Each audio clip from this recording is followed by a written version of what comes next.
All right, good evening, and I'll call this meeting to order.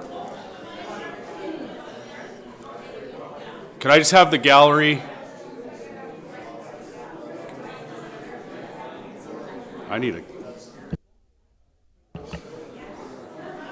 If I could have everybody's attention, please. We're about to start the meeting, and I just need the public gallery to quiet down a bit. Thank you. I'll call this meeting to order. Disclosure of pecuniary interest and general nature thereof. Seeing none, reading and confirmation of the minutes. 3.1, then the minutes of the Council Planning Committee meeting held on April 7th, 2026 be approved. Moved by Councillor Brown, seconded by Councillor Wright Miller. All in favor? That's carried. Thank you. Could I ask the public gallery if we could just come to order, please? Thank you very much.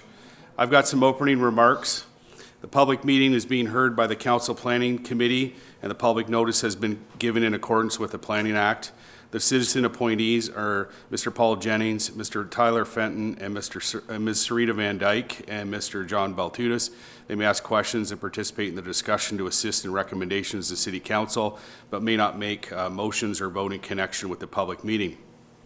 There's an important update as per Bill 185, Building More Homes Act 2024. The right to appeal a planning decision is now restricted further. Appeals are limited to the applicant, the minister, approval authorities, public bodies, and specified persons who have made oral or written submissions prior to the adoption of the official plan amendment or zoning bylaw amendment. Specified persons are defined in the Planning Act and are made up of a limited list of entities, mainly consisting of impacted utility providers or telecommunication infrastructure providers. Therefore, it's crucial for those directly affected to make their submissions known during this public meeting. The Engineering Development Services Department will consider comments received at this public meeting, as well as written comments in analyzing the applications that are part of the public meeting tonight. For further information on how to provide comments to the City regarding an application from this public meeting, please email planning@belleville.ca. A recommendation report will be brought forward upon receipt of all agency and public comments in the future. Any persons wishing to be advised of the Council Planning Committee's recommendations regarding today's applications are requested to leave their name and address on the appropriate notification sheet on the clipboard beside the podium. Now moving on to public meetings. 5.1, Notice of Public Meeting, Zoning Bylaw Amendment, Bylaw 2024-100. 1100 Clearview Road. Owner applicant is Mike Fox. Agent is PA Miller Surveying Limited, and file number is PLZBA 2026-00781. If staff could present the application, please. Thanks, Mr. Chair. The subject land is located on the south of Clearview Road, east of Morgan Road, and north of Bethel Road, municipally known as 1100 Clearview Road. Consent application PLCST 2025-0315, which was approved on December the 18th, 2025, granted provisional approval to create one new residential lot with approximately 1.3 hectares of lot area and approximately 121.9 meters of lot frontage on Clearview Road. On this severed lot, a one-unit detached dwelling and its private septic system are being developed under approved building permits. As a condition of consent, this application proposes to rezone the severed lot from rural RU zone to rural residential RR zone. The retained lot would remain in the rural RU zone without new development being proposed. All the existing developed buildings and structures on the subject land would remain on the retained lot. The retained lot has a lot area of approximately 13.0 hectares and a lot frontage of approximately 254.7 meters on Clearview Road. The official plan designation of the subject land is rural land use.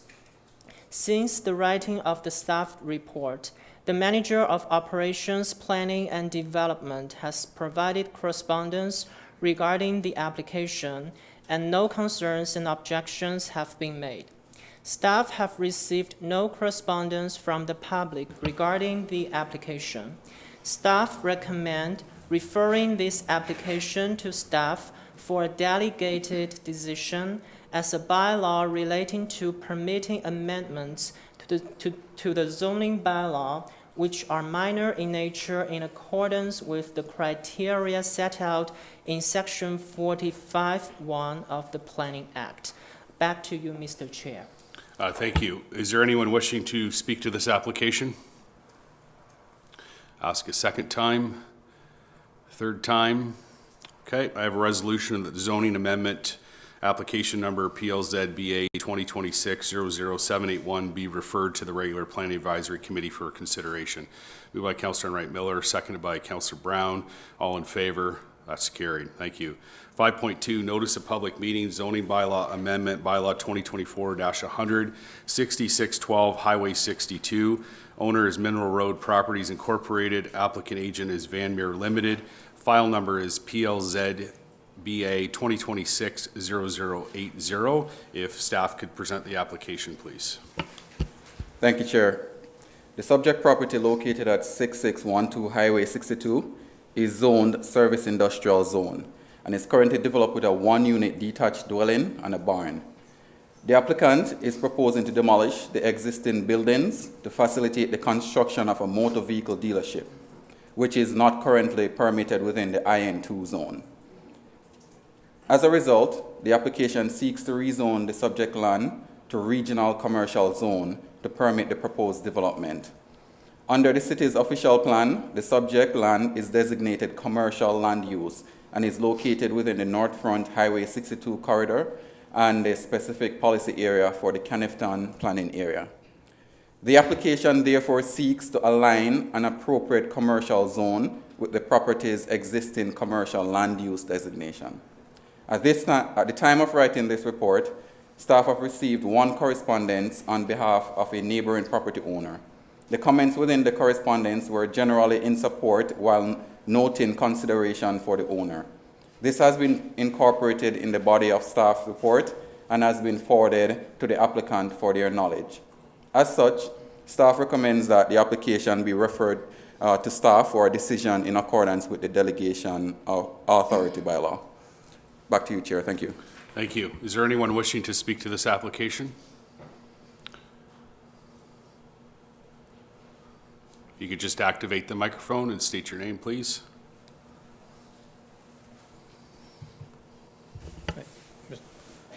Mr. Chair, Arnold Vandermeer. I'm the agent on behalf of the owner of the property. We're supporting the staff recommendation and hope we move forward with a decision from staff on this one and more available to answer any questions. And if there was somebody from the public still coming forward to address it. Okay, thank you. Any questions from committee members? No? Oh, Councillor Kelly. Thank you, through you, Chair. Just how deep can you go about this potential business, this car lot? Can you tell us, is it brand new, like new vehicles, or what's the deal with it? It will be new vehicles, but it's relocation of an existing, it's actually Belleville Volkswagen. We'll be moving from North Front Street up to this location. Good, thanks for clarifying that. Thank you. Any other questions? No? Thank you, Mr. Vanmer. Anyone else wishing to speak to the application? Second time. And finally, anyone wishing to speak to the application? Okay, seeing none, I got a resolution that the zoning amendment application number PLZBA 2026-00780 be referred to the regular Planning Advisory Committee for consideration. Moved by Councillor Brown, second by Councillor Kelly. All in favor? That's carried. Thank you. 5.3, notice of public meeting, zoning bylaw amendment, bylaw 2024-100, Hanley Park North Subdivision, Thurlow Concession 1, part of Lot 14. Owner is Hanley Park Developments Incorporated. Agent is Macaulay Xiaomi House and Limited. File number is B-77-1115 and 12T-2001. If staff could present the application, please. Thank you, Mr. Chair. The subject property is described as part of Lot 14, Concession 1, in the former township of Thurlow, now city of Belleville, and it's located east of the existing Mercedes Meadows subdivision. The property is vacant and privately owned. The official plan designates portions of the land as residential, environmental protection, and rural. Current zoning is DC, Development Control, and EP environmental protection. The owner proposes to rezone portions of the land that are currently in the DC zone to an R2-X residential type 2 zone, OS open space zone, and additional EP environmental protection zone. The amendment is proposed to permit the development of a 103-unit subdivision, parkland, stormwater management pond, that would extend the existing roads and services to the remaining developable land west of Bell Creek. The proposed zoning amendment would also increase the size of the EP zoned portion in accordance with the findings of the proponent's environmental impact study to formally protect wetland, woodland, and related buffer areas. The proposal is to develop a mix of 1-unit detached dwellings and 1-unit townhouse dwellings, and the R2-X zone proposes special provisions for reduced minimum lot area, side yard setbacks, and lot frontage. Despite these proposed reductions, the proposal would still be considered low density with a gross density of 12.8 units per hectare, exclusive of the non-developable wetland, woodland, and buffer areas. The application was brought to an initial public meeting in March 2021. Since that time, the proponent's environmental impact study, or EIS, and traffic study have been amended after peer reviews by consultants working on behalf of the city. Amendment to the EIS resulted in changes to the proposed developable area, and the subdivision and related zoning bylaw amendment were modified to reduce the proposed number of units from 156 down to 103, and to preserve and buffer the woodland, including large maple trees at the south end. Based on Quinte conservation comments, the owner has also completed a hydrogeological impact study. Other supporting studies include a servicing brief, stormwater management report, water main design brief, flow monitoring memo, planning justification report, archaeological report, noise and vibration impact study, and draft plan of subdivision. All these documents have been posted to the city's website under the current planning and development applications page as they have been received over the past 5 years. Staff has received correspondence from 27 members of the public to date regarding this public meeting. Comments received prior to the finalization of the introductory planning report on April 27th have been included as attachment 20 to the report, and comments received since April 28th have been circulated to members of the committee by email and will be attached to any future recommendation report as well. Back to you. Thank you. I believe the applicant will speak to the application.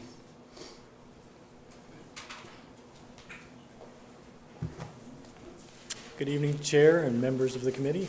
My name is Joe Seamer. I'm with MSH Planning. Here to just be very brief on some of our overall takes on this subdivision. There was a presentation that was provided, and I just wanted to speak to a couple of those slides.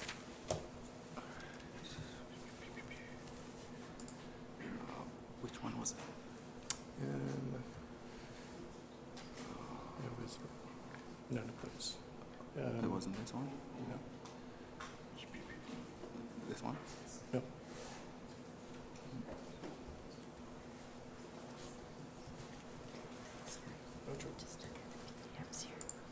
That's it. Oh, Thank you. Perfect.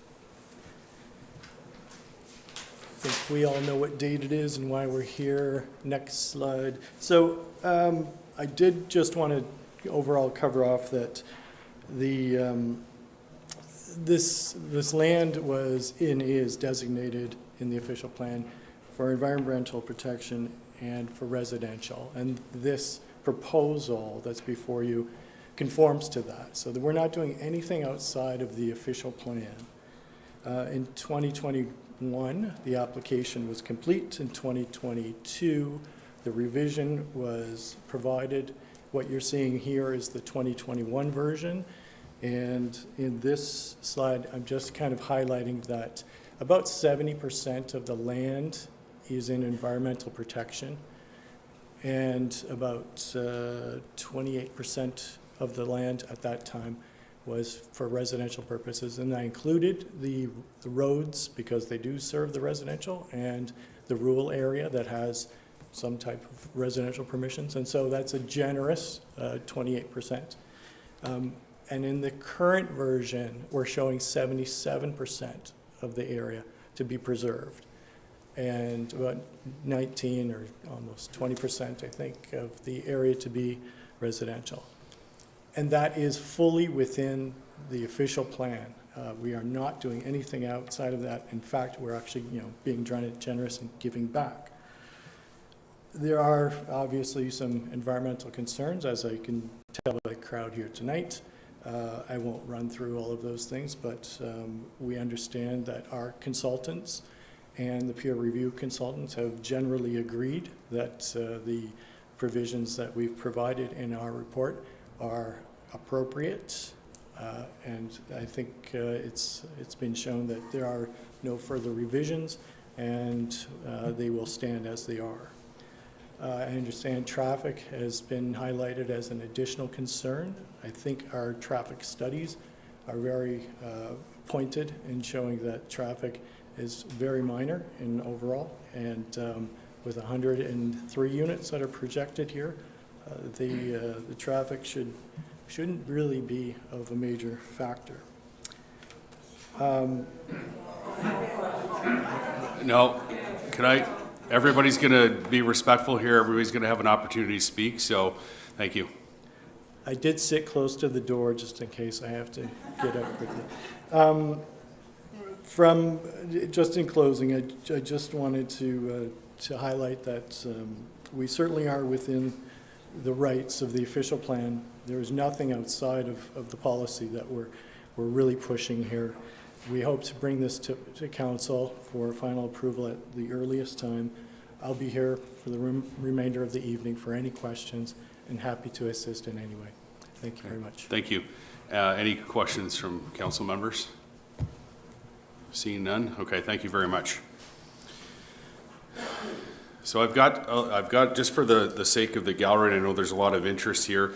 I've got 4 individuals that have provided presentations to staff, and they have been loaded on, and I'll call them one at a time, after which I'll open it up for comments.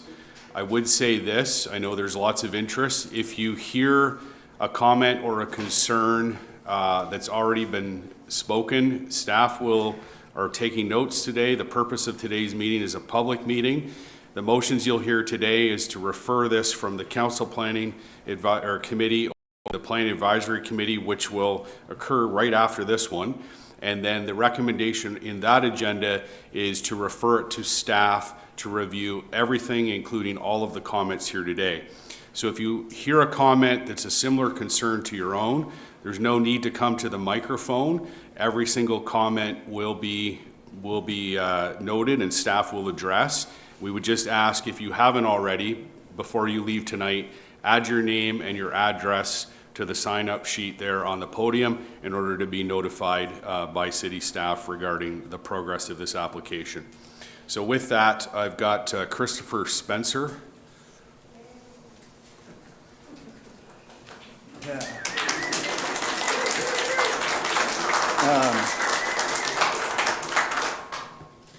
Thank you. What I'm going to present tonight goes along with a paper I've already distributed to you, a response to the Hanley Park North Environmental Impact Study. So, ladies and gentlemen, I'm here to speak about this Hanley Park North proposed development plan. And on this slide, the area in question is sandwiched between the 2 lines of text. I believe in dispensing with bad news first, so we can focus on a more positive theme. The bad news is that decisions made regarding land use in recent years have resulted in portions of the Bell Creek wetlands being compromised. Despite David Suzuki's warnings starting in 1960s, we are heading towards a rather nasty exit due to global warming, something that can be mitigated by trees. And in Belleville, we are busy nickel and diming our way to this unpleasant end now. Good, here we go. Just in the east end, I've identified a number of ecosystem insults and potential insults. Number one, the northeast corner was filled with cattails until the bulldozers took over. Number two, the homes on Mercedes Avenue within the circle have backyards made of landfill where the Bell Creek Marsh once extended. Number three, the homes along Oak Ridge have no setback from the marsh. A number of owners have pushed their backyards into the marsh. A shed and patio furniture have been installed in what was once wetland. Number four, at the end of Fremont, there's a stormwater outlet that is a good 15 to 20 feet below the backyard levels on Joyce Crescent.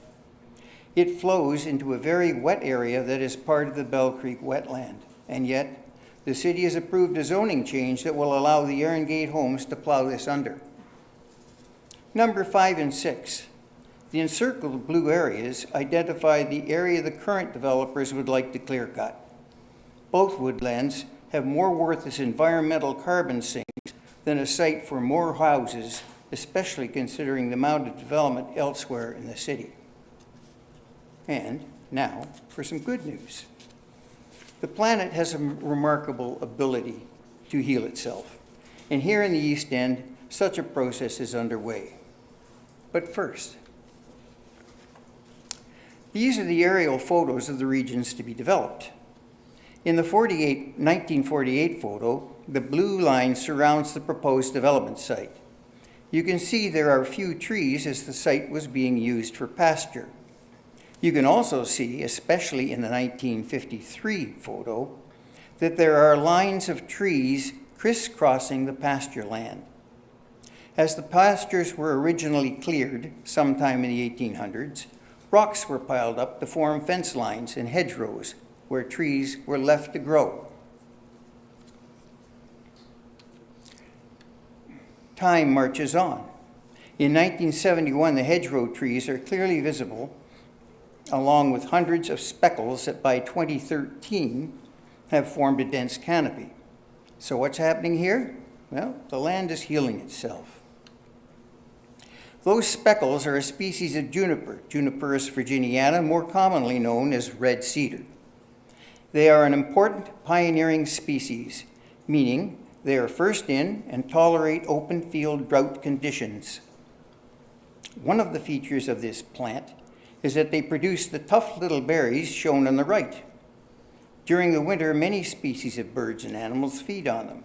Wild turkeys, raccoons, rabbits, foxes, coyotes, robins, cedar waxwings. The junipers also trap significant amounts of rainfall with their thick, fibrous roots. And how do they spread so rapidly? Well, thank the birds. An enterprising biologist timed how long it takes a berry to pass through a cedar waxwing's digestive system. Apparently, it's 15 to 20 minutes. So a flock of cedar waxwings will distribute hundreds of blueberry bombs as they fly.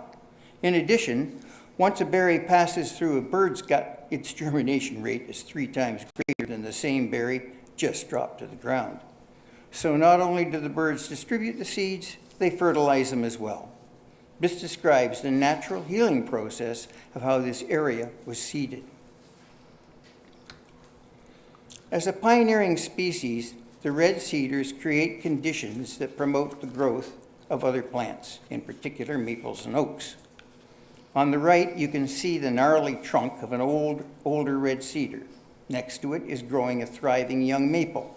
The red cedar provides shade and moisture, while the maple probably supplies some sugars through its root system. On the right is another example, but this maple is a lot larger.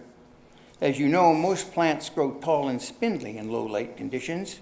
These maples are no exception. But again, the red cedar lends a hand by providing structural support as the maple grows up through the cedar branches. Because the maples and other hardwoods grow much taller than the cedars and produce a dense shade, the cedars will eventually die out. This succession is a natural process. Another indicator of the importance of the red cedar area is the thriving mushroom community. In the fall, these fruiting bodies form a fairy ring. It's part of a large underground fungal organism that is responsible for providing nutrients to trees in exchange for sugars. The presence of these organisms testify to the health of the red cedar portion of the forest. This slide clearly shows the sections under consideration. The most colorful part, right of center, is the sugar bush which the developer has spared. The predominantly green portion is the red cedar area. The hedgerow trees are clearly visible. Note, because both areas occupy the same landmass, the designation as a significant woodland is applied to the whole landmass. The developers recognize this, but then try and provide reasons for why the cedar woods can be clear-cut. In the addendum to the environmental impact study, the two areas were evaluated for significance based on the criteria listed in the left column. Let's have a quick look. We have in the left column woodland size, ecological criteria, and there's 4 of those. The point being that in the next 2 columns, we have the red cedar and white cedar, and we have a majority of yeses in both columns. This is straight out of their own environmental impact study. There is no analysis here. By their own analysis, though, it's clear that the red cedar portion meets a majority of the criteria for significance, well beyond the minimum required. The authors claim that, quote, the northern ELC unit, that's the red cedar portion, is presently almost entirely red cedar with dense common buckthorn in the understory and a sparse ground cover, unquote. This is to promote the idea that the red cedar area is so much different that we can clear cut it. But this description omits consideration of the 17 large trees that have been measured and calculated to be as much as 187 years old. Also omitted are the numerous fungus varieties, so important for tree growth, emerging hardwoods, as well as the burgeoning aspen grove. In this drone shot, you can see the large crowns of the hedgerow trees. Equally important are the smaller deciduous trees, like the one shown in a previous slide, with the light green foliage cropping up through the red cedar canopy. This goes to show that this is a healthy, dynamic, emergent, significant woodland. Going back to the beginning, the good news is that there's enough evidence to justify the city in preventing further inroads into the ecological health of the Bell Creek wetland complex. It's my strong contention that the red cedar region should be protected from development in perpetuity. Thank you. Thank you.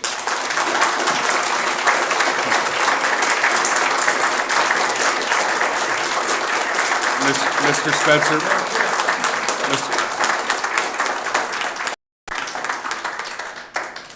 Is there any questions from committee members? No? I've just asked that if you address the committee that you don't run away in case committee members have questions. I've already asked Mr. Spencer. They don't have any for you. Thank you. But just pause for a second at the podium. The next individual I have is Jerry McGeechee. Thank you.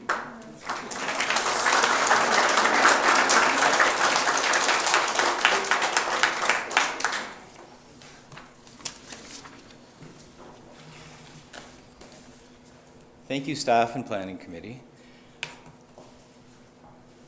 I've provided a document and submitted it. I've circulated it. I apologize, I only brought 10 copies. I heard that Paul Carr doesn't want paper. So, sir, you'll have to deal with the electronic copy if you don't mind. I can produce not a problem at all. That document outlines a series of detailed examinations of comparisons between the positions advanced by the applicant and the city's peer review. And I suggest to you that when you read that document, in addition to the comments and all the materials you've been filed, the conclusion you'll be led to is that the area that is going to be removed, let's be honest about it, it's going to be gone, perhaps some trees around the fringe, is a significant woodland. And I'll say a little bit more about what that means in terms of the provincial planning statement. That document that I've provided you, I can't go through it today. It's very lengthy. It is cited to the reports, and it has clippings from the reports to make it efficient with your time. The topics that are dealt with in that report cover the obligation on the applicant, pursuant to the provincial planning statement, to demonstrate no negative impact. Demonstrating means that they have to establish it for you. They can't just say it. It doesn't have an impact. It's our opinion it doesn't have an impact. You must be satisfied. As it was pointed out at the beginning, you are very powerful. You have the say over what happens to Belleville and how people will look at this place in 2, 5, 10, 20, and 50 years. No one here gets another say, really, unless council decides or the planning committee decides to open up that opportunity.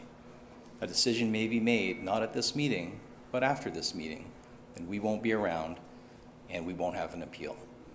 So please, I encourage and request that you would consider looking through that folder, although it's got a lot of material in the blue folder, where I outline clear, and I'm going to say I think they're measured and fair, identification of issues, and show you things in there that I suggest to you should cause you to conclude this is not an appropriate development and that you should have concerns. Some of the topics, just quickly, to encourage you, maybe give you a teaser to look in there, is I talk clearly in I'm suggesting about this obligation on them to demonstrate no impact once for any development or site alteration inside a significant woodland. As well, I mentioned rail safety briefly in the report, and I draw your attention to the fact that liquefied petroleum is rolling down the tracks to the north and the south. It's highly unlikely, but the fire department has recognized that these are low probability, high risk situations when there needs to be an evacuation. And that element ties right into something else I'm going to say about traffic and the local road aspect.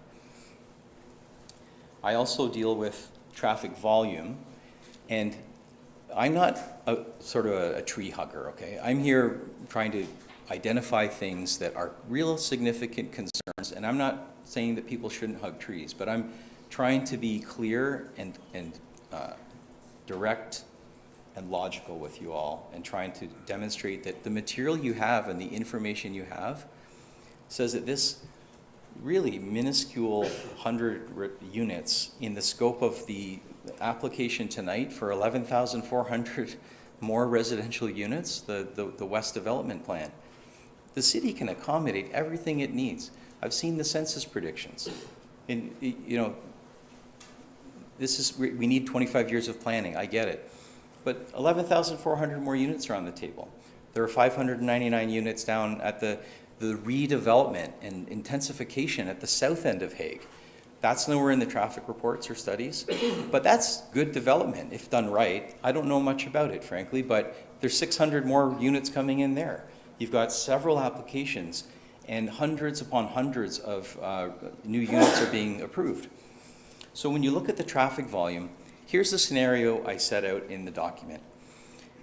The fire department has said 100 units is the National Fire Department or something, I put it in the quote, limit on what you should have in a residential area with one road entry in and out.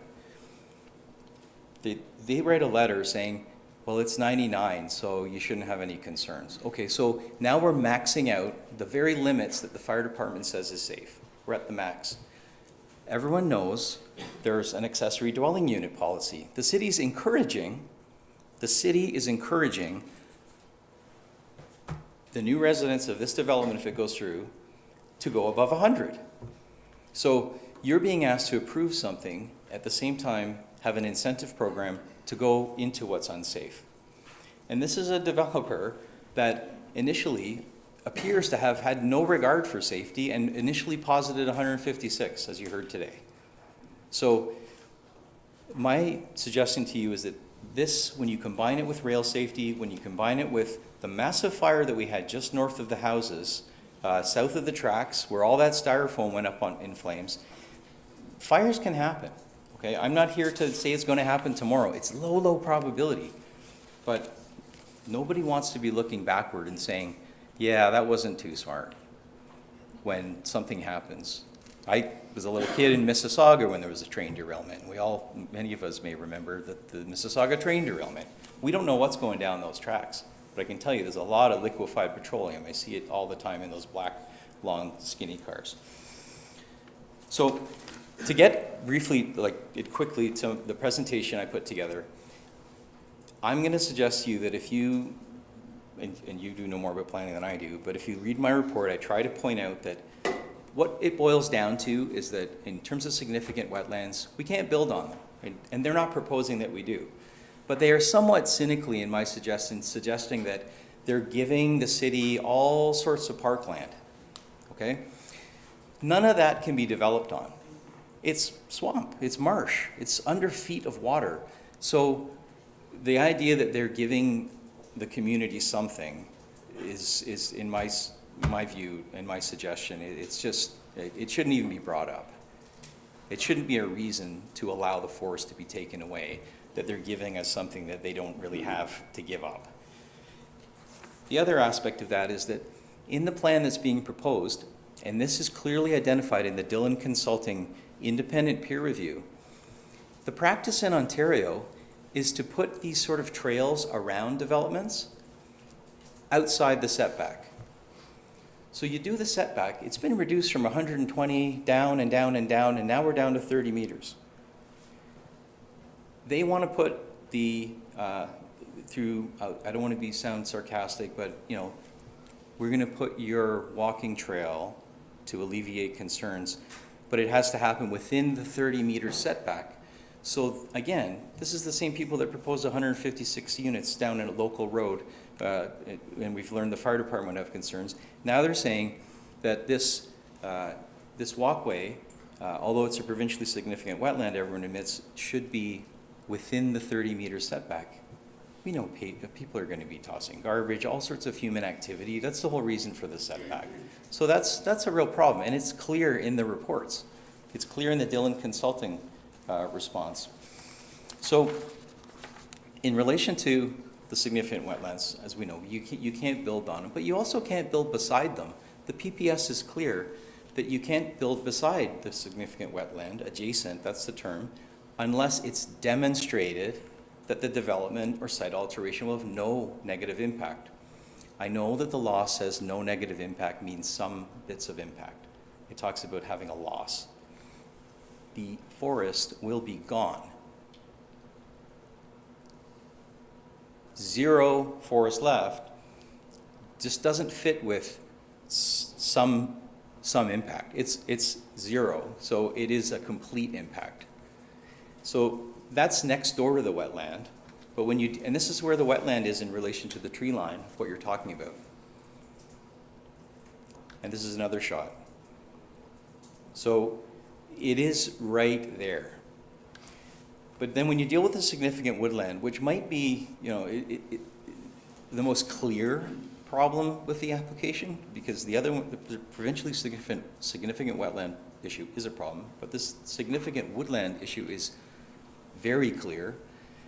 And you can build on a significant woodland, but you can't unless, as the PPS says, it's demonstrated, and that's an important word, that the development or site alteration will have no negative impact, okay? The development is a significant woodland. These are some closer up shots of the trees. This is what's being, if you look at the reports prepared, the initial environmental impact study, as I mentioned in this longer document, they don't mention the term significant woodland. The first environmental impact study, you can search it. I have. It doesn't even say significant woodland. And I lay out in that document why their scope or their retainer is identified as we are retained to support the application. Dillon Consulting is retained to provide you with fulsome and fair information to help you make the right decision. Their conclusions are very different. They say this should be protected. And so here's what the trees look like. And as I pointed out here, and you'll see these PowerPoints, I don't want to waste more of your time, but these from the Dillon Consulting Report, they said, as you cannot consider woodland in sub-units unless there are breaks of greater than 20 meters in the canopy, firstly, and there are not, and that's why those two sections are one. And also, this independent consulting report says the entire woodland meets the PPS definition and the Forestry Act definition, and the whole area must be included, and this reflects the comments from Quinte Conservation in May 2022. This is a picture which Michael Kolsch, who is here today, and has generated a map overlaid on top of the forest. And I want to point out here that in the clip on the left, you can see the flood line that is just south of this, the stormwater management. And beyond that, it's flood line, and it circles around the whole development if you look closely. This is the area like that they're saying they're giving park to people. So you can't build on it. You're not getting anything. You're just getting a forest removed. And there's the picture of the forest in the other picture. So please look at the Dillon Consulting Report. They mention in detail, they go through it, and it's quite a fair analysis. Ultimately, you know, Dillon Consultant says, you know, they seem to have addressed a lot of the concerns, but nowhere does it ever say that the removal of this forest is not going to be a negative impact. And the idea that of demonstrated, what it is if there's a negative impact or the concern is there, the applicant has to demonstrate to you. This is why, if this goes further, you are on solid ground. If you make a decision denying this, you are on completely solid ground because they haven't really tendered any evidence that you can use. They haven't demonstrated to you that there's no negative impact. And if they don't demonstrate to you, then you, according to applying the rules and the PPS, you can't really conclude that there's no negative impact. It's their job to show it to you. So as evidence of negative impact, the best evidence I'm going to suggest right now locally is Parkville Greens to the south. You've got images, you can zoom in on them, and I get into it in more detail in my blue report. This is right, you can't see it as well in the photos unless you look in closely. The water is right there. This is all construction material, and the pushback beyond the wall that they've built at the east end into the provincially significant wetland area. And I had a video that I couldn't upload, but this is a video where they say in one of their reports that they've protected this giant tree. If you go and look there, it's essentially a swamp. I'm going to suggest that they haven't actually developed around it because it's going to die. That tree's going to die. But, oh, it plays. That's the backfill.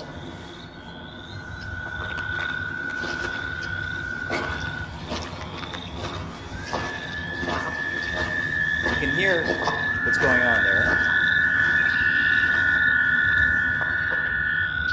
You hear the ducks.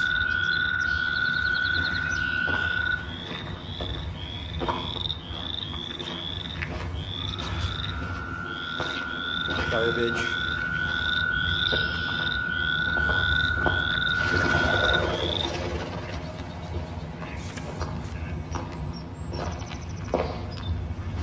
Anyway, to close, and I'm sorry I've taken perhaps a few more minutes than 10 minutes. I recognize planning is about balancing issues.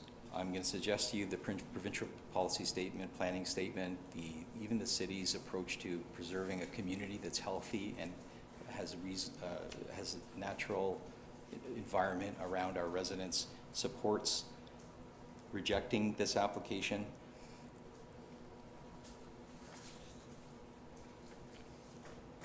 They haven't demonstrated no negative impacts. That's because they can't. You should refuse the application.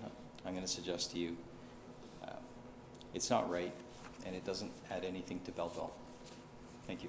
Okay, thank you.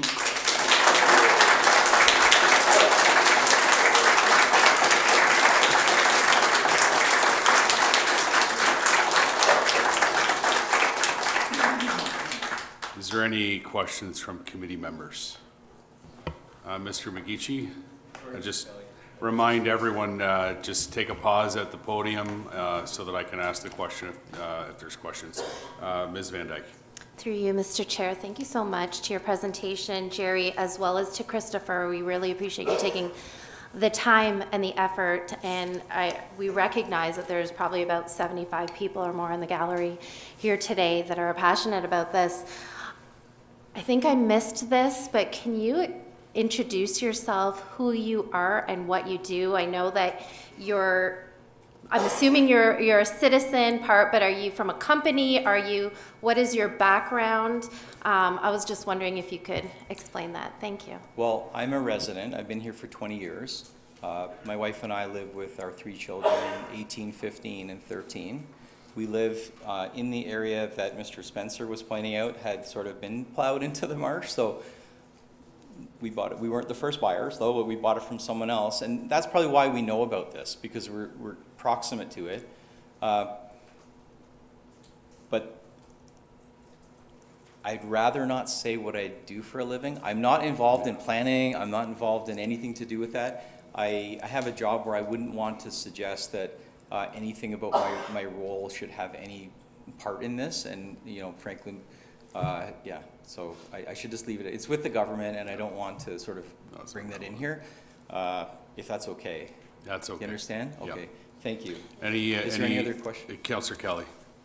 Thank you. I was going to, through you, Chair, I was going to ask that question because thank you, Mr. McGeechee, for the report. Lots of detail in here, and I just referenced to off the top, our first presenter tonight said his words, with the traffic studies showing no issues.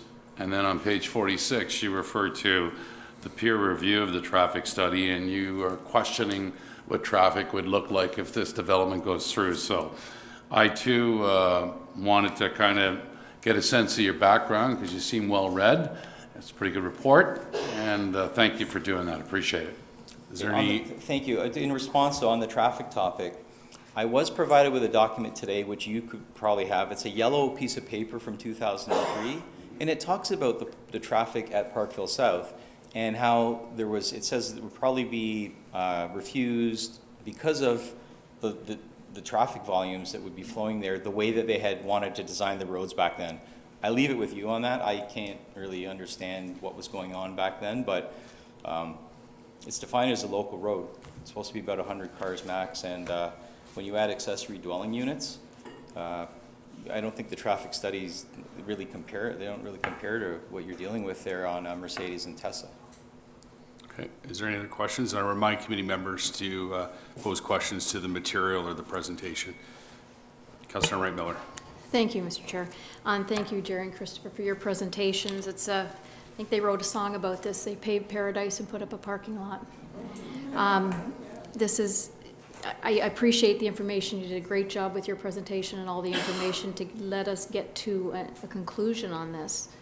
I know this is an economic impact for the person that owns this property, and they own the property. I think we need to come to some sort of resolution of how we all end up getting away from this development and yet letting the owner of this property be whole. And I think there may be some strategies there, but I'm with you. I think once it's gone, it's gone. We need to protect all of this land that we have, and we're very quick to let it go. So thank you very much for all of your information. Thank you. Any other questions? No, thank you, Mr. McGeechee.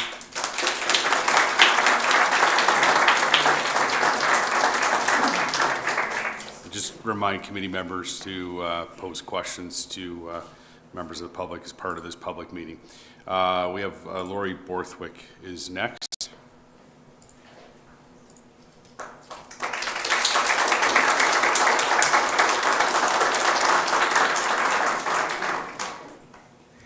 Well, thank you, Chair Carr. My name is Lori Borthwick, and this is my partner, John Lowry, and we're speaking on behalf of the Quinte Field Naturalists today. I noticed that Jerry mentioned that they need to have proof that there will be no harm, And as Quinte Field naturalists, we spend a lot of time looking at nature and understanding the harms that these can happen. We are very pleased to be presenting to you on the lands that the Huron-Wendat, the Haudenosaunee, and the Anishinaabe have lived on and stewarded through time. We recognize them as the customary keepers and defenders of the Bell Creek watershed, and we want to express our gratitude and our respect to them tonight. This vital watershed, the Bell Creek watershed, is truly at a crossroads. The significance of this region was recognized in 1994 under the city's Bell Creek Secondary Plan. To quote from this document, the Bell Creek corridor represents a locally unusual diversity of habitat due to a variety of geomorphological, say that 5 times fast, features, soils, water, and microclimate effects. Okay. In June of 2021, the City of Belleville declared a climate emergency. And as a longtime healthcare worker, I understand the meaning of an emergency. It means that you must take immediate action. The solutions to this emergency include carbon capture and storage, and this is where the Bell Creek watershed excels. Not only does it have this beautiful, significant forest, which is storing over 1,300 tons of carbon per hectare, but it also has wetlands, which are storing in Ontario over 29 billion tons of carbon. And it's this rich biodiversity which enhances the capacity of this ecosystem to sequester carbon while adding resiliency to the environmental stressors we're going to be seeing, like floods, heat waves, and droughts. The entire Bell Creek watershed has seen significant changes over the decades. We've lost 1/6 of the watershed area between 1989 and 2012. Despite the recognition of the importance of this watershed and repeated plans to protect it, it remains at risk from urban sprawl and other human activities. This green corridor, which actually dwarfs the city of Belleville, improves the water quality of the Bay of Quinte, and it's facing the death of 1,000 cuts and may become degraded to the point of no return. There are many reasons this change of zoning from developmental control to R2 and OS zoning is not in the best interests of the people of Belleville. But as a QFN member, we're going to focus our presentation on the hazards this project has on the species found currently in the watershed. This picture highlights the rich biodiversity of plant life within the watershed. There's probably 50 different species of plant in just this picture. It's incredible. North America has lost 3 billion birds since the 1970s. Aerial insectivores like the olive-sided flycatcher in the middle is at particular risk, as so much of our insect life is disappearing due to loss of habitat and pesticide use. Our species list on iNaturalist includes everything we have found there to date, most with pictures, not all as good as these ones. Includes plants, fungi, amphibians, mammals, insects, etc. All of these will be impacted by noise pollution, light pollution, and chemical pollution, including fertilizer use, rodenticide use, spraying for insects like ticks and mosquitoes, wasps, and ants, including road salt, as well as water table changes. That is just naming a few of the hazards that will be caused by placing 103 residential units in this area. The Bell Creek Swamp Complex. This is the home for turtles, frogs, birds of all sorts, and mammals. This fragile ecosystem depends on the way that water is moving through the watershed. The building of a subdivision within 30 meters or less of this area will impact the way water moves on this land forever. The lights of the houses and streets will impact the birds and insects. The salt, the other pollutants like fertilizer and pesticides will impact many amphibians and insects in this ecologically sensitive region. The noise pollution caused by people, cars, and construction will cause many sensitive species, like herons, to try to find a new home. The mature sugar maple portion of the forest is surrounded by trembling aspens, red cedars, and interspersed with white oak and hickory. This is one significant forest. Cutting even a part of it will impact the other trees and plants living within that forest. Look at this understory. It is full of trilliums right now, great time to go see it, but there are also, underneath that and around that, many other plants that are only seen in mature forest ecosystem. This is part of the red cedar part of the forest. It is considered a less mature forest and perhaps less valuable, but as you can see in this picture, it is an ecosystem. It's surrounded by ferns and mosses and tons of insect life, all of which the birds and the amphibians are depending on to live. There are a lot of turtles within the Bell Creek Swamp Complex. 7 of Ontario's 8 species of turtle are listed as at risk right now. They've been impacted by wetland developments, loss of habitat, and road mortality. Turtles are especially threatened because they take a long time to become mature enough to reproduce. One snapping turtle takes 40 years to replace itself. Where am I? Oh, yes. This is one of the bullfrogs living in the swamp complex. 30% of Ontario's amphibians are listed at risk, with vulnerable species like the northern leopard frog and the American toad being frequently sighted within the Bell Creek watershed.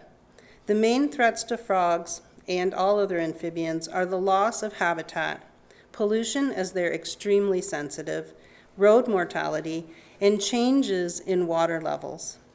This will all impact them. The Bell Creek watershed is also buzzing with pollinators, and Belleville is a bee-friendly city. And pollinators includes butterflies. Many can be seen right now because they overwintered in the watershed. This is a picture of a monarch, which was found in the Bell Creek watershed, and there's quite a few of them there in August. They spend the summer feeding and storing energy for their long migration to Mexico. The rich biodiversity of this wetland is filled with native spotted Joe pieweed, boneset, and milkweed, which is the nourishment that they need for that trip. We have found a large number of native bees within the watershed, like this solitary bee. 1/3 of Ontario's native bee species are at significant risk and facing decline, again due to the loss of habitat and pesticide use. Often forgotten in looking at pollinators are our moths. This hummingbird clearwing moth, one of my favorite pictures, is active in the daytime. Most of our native moths are active at night, and thus they're at extreme risk due to light pollution. It will disrupt their mating and feeding patterns, as well as the habitat loss of places to live. The larvae of these moths and other insects are feeding our songbird nestlings, which are also in steep decline right now. This great horned owl was rumored to have been nesting within the watershed, along with barred owls and screech owls, which have all been identified within the watershed. It is always exciting to see or hear them. They are extremely stressed by habitat loss and the loss of mature forest, which they require for nesting. They can be affected and even die from rodenticides, vehicle collisions, and noise and light pollution affects their ability to hunt and feed themselves. The most important decision you make on this committee is how you plan your community and its infrastructure. Once the land in the Bell Creek watershed is paved over, it's gone forever. Taxpayers are committed to its maintenance and repair forever. Land use is intimately tied to environmental sustainability, not just for us, but for our children, our grandchildren, and also for the myriad life forms that share this world with us. We hope you'll consider that the Bell Creek watershed requires protection. As Mr. Red Squirrel is saying so clearly, it is his home too. Let's protect this watershed for all the life it supports and understand that on this land, we must leave space for all species to live. Thanks. Thank you.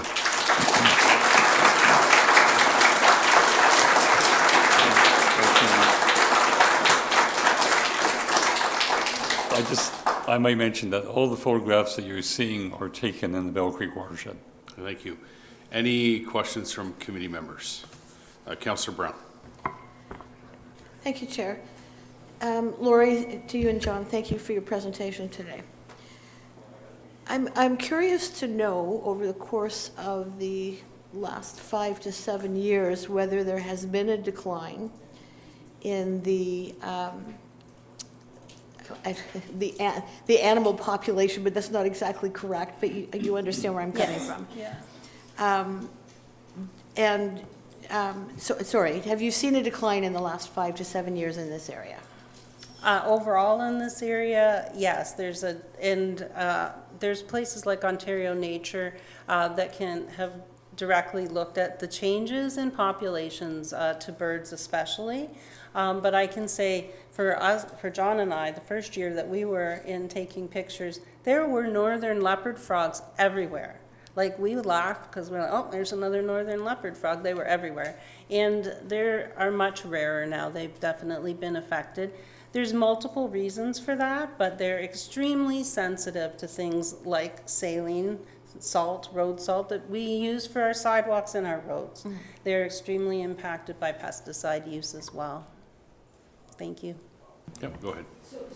So if I may, you talked about some of the concerns being pesticides, light pollution, noise pollution. Yeah. Does any of that exist today in the area of the Bell Creek, in the area that we're referencing? Very, very little. There is some noise pollution you can hear the banging from the construction in Hanley Park South. You can hear a little bit of traffic noise, but I have recorded herons within there, and there is a rookery. So rookeries are highly sensitive to noise, but they seem to be managing. It is quite dark within there. There's very little disturbance overall. That's why all of these species are there right now. Thank you, Chair. Okay. Councillor Enright Miller. Thank you, Chair. And thank you, Lori and John, and the Quinte Field Naturalists for all you do. And it's always great to hear your presentation and your expertise on this. Should building happen here, the likelihood of everything, all the species that are there, would the majority just die off? Would some find new places to live? I guess the problem that we see, John likes to say, it's like we're living in a hotel with 100 rooms. Every room has its own air conditioning, good water, and a refrigerator full of food. And, you know, back in time immemorial, every species had a room. Well, now humans, the animals that we eat and the animals we keep for pets are 96% of that room. And the other 4 rooms, everything else is cowering in there, just hoping that they can survive. And beyond that, we're ruining their water systems, and we're changing their air filtration systems, and we're giving them less and less in their refrigerators. So there's only so many places that these animals can go. And that's why it's such a special jewel, because it just managed to avoid being ruined before this. A key thing that we see often with relation to declining numbers in species is habitat loss. But that being said, like Mr. Red Squirrel here, if push came to shove, he could probably move to another forest. But the plants themselves within the forest can't do that.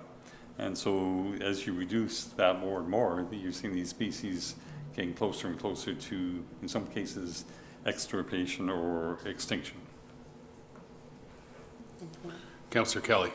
Thank you. Through you, Chair. Question for Lori and John. Thanks for the presentation.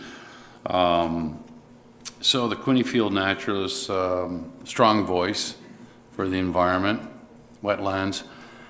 What type of relationship does your organization have with developers and the City of Belleville when there's talks centered around subdivisions and new buildings? Are you at the table, or are you kind of, once you hear the news, then we're actually involved? I would say we actively advocate for the natural world, as Laurie so eloquently says. We're trying to speak for those things that can't speak for themselves. So when it comes to, for instance, with the city of Belleville, we're working actively with the city to plant more native trees, shrubs, and perennials in our city parks. So we recognize, humans and wildlife exist side by side. We just try to ensure that nature has some say, instead of being totally disregarded. In regards to the developers, I would say, again, we would encourage that there's lots of areas in the city that are available for development. This is an area that's beautiful, it's pristine, it's a green corridor. We would just like to see consideration that perhaps it doesn't have to be developed. We're not really usually involved in the planning stages, but I do watch all the Planning Advisory Committee meetings, and it's really interesting. I've learned a lot. I will say that there's always opportunities too for these types of sensitive ecological areas to be gifted or sold to a Nature Conservancy of Canada or the Hastings Prince Edward Land Trust. These areas do look for lands that are sensitive and try to buy them and protect them for the future. So it's something that could be considered in the future. Okay, thank you. Any other questions from committee members? No? Thank you very much. Thank you.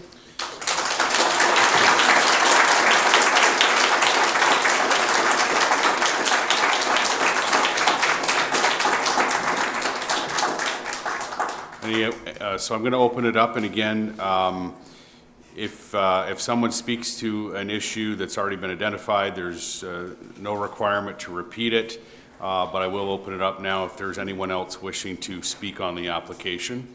If you could come forward. Oh, sorry, I do have one more, sorry. Is it Michael Koch? My apologies.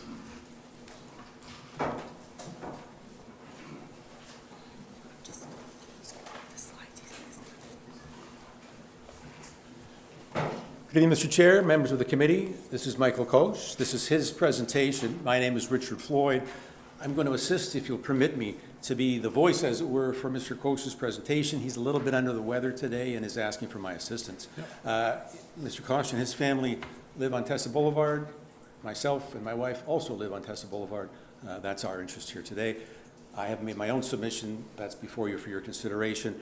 And I strongly urge you to consider and give a full evaluation to Mr. Koch's submission. It's very detailed and quite excellent reading.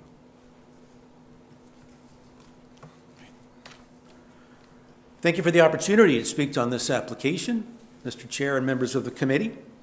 Before turning to the individual natural heritage features, I want to address what I believe is the core planning problem with the environmental impact study and addendum. The wrong negative impact standard has been applied in the assessment of the Hanley Park North development.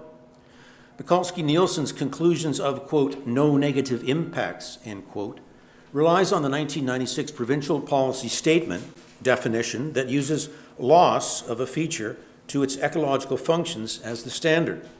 But since 2005 and continuing under the current provincial planning statement, the relevant standard is, quote, degradation, whether development will degrade the health and integrity of a natural feature or its ecological functions.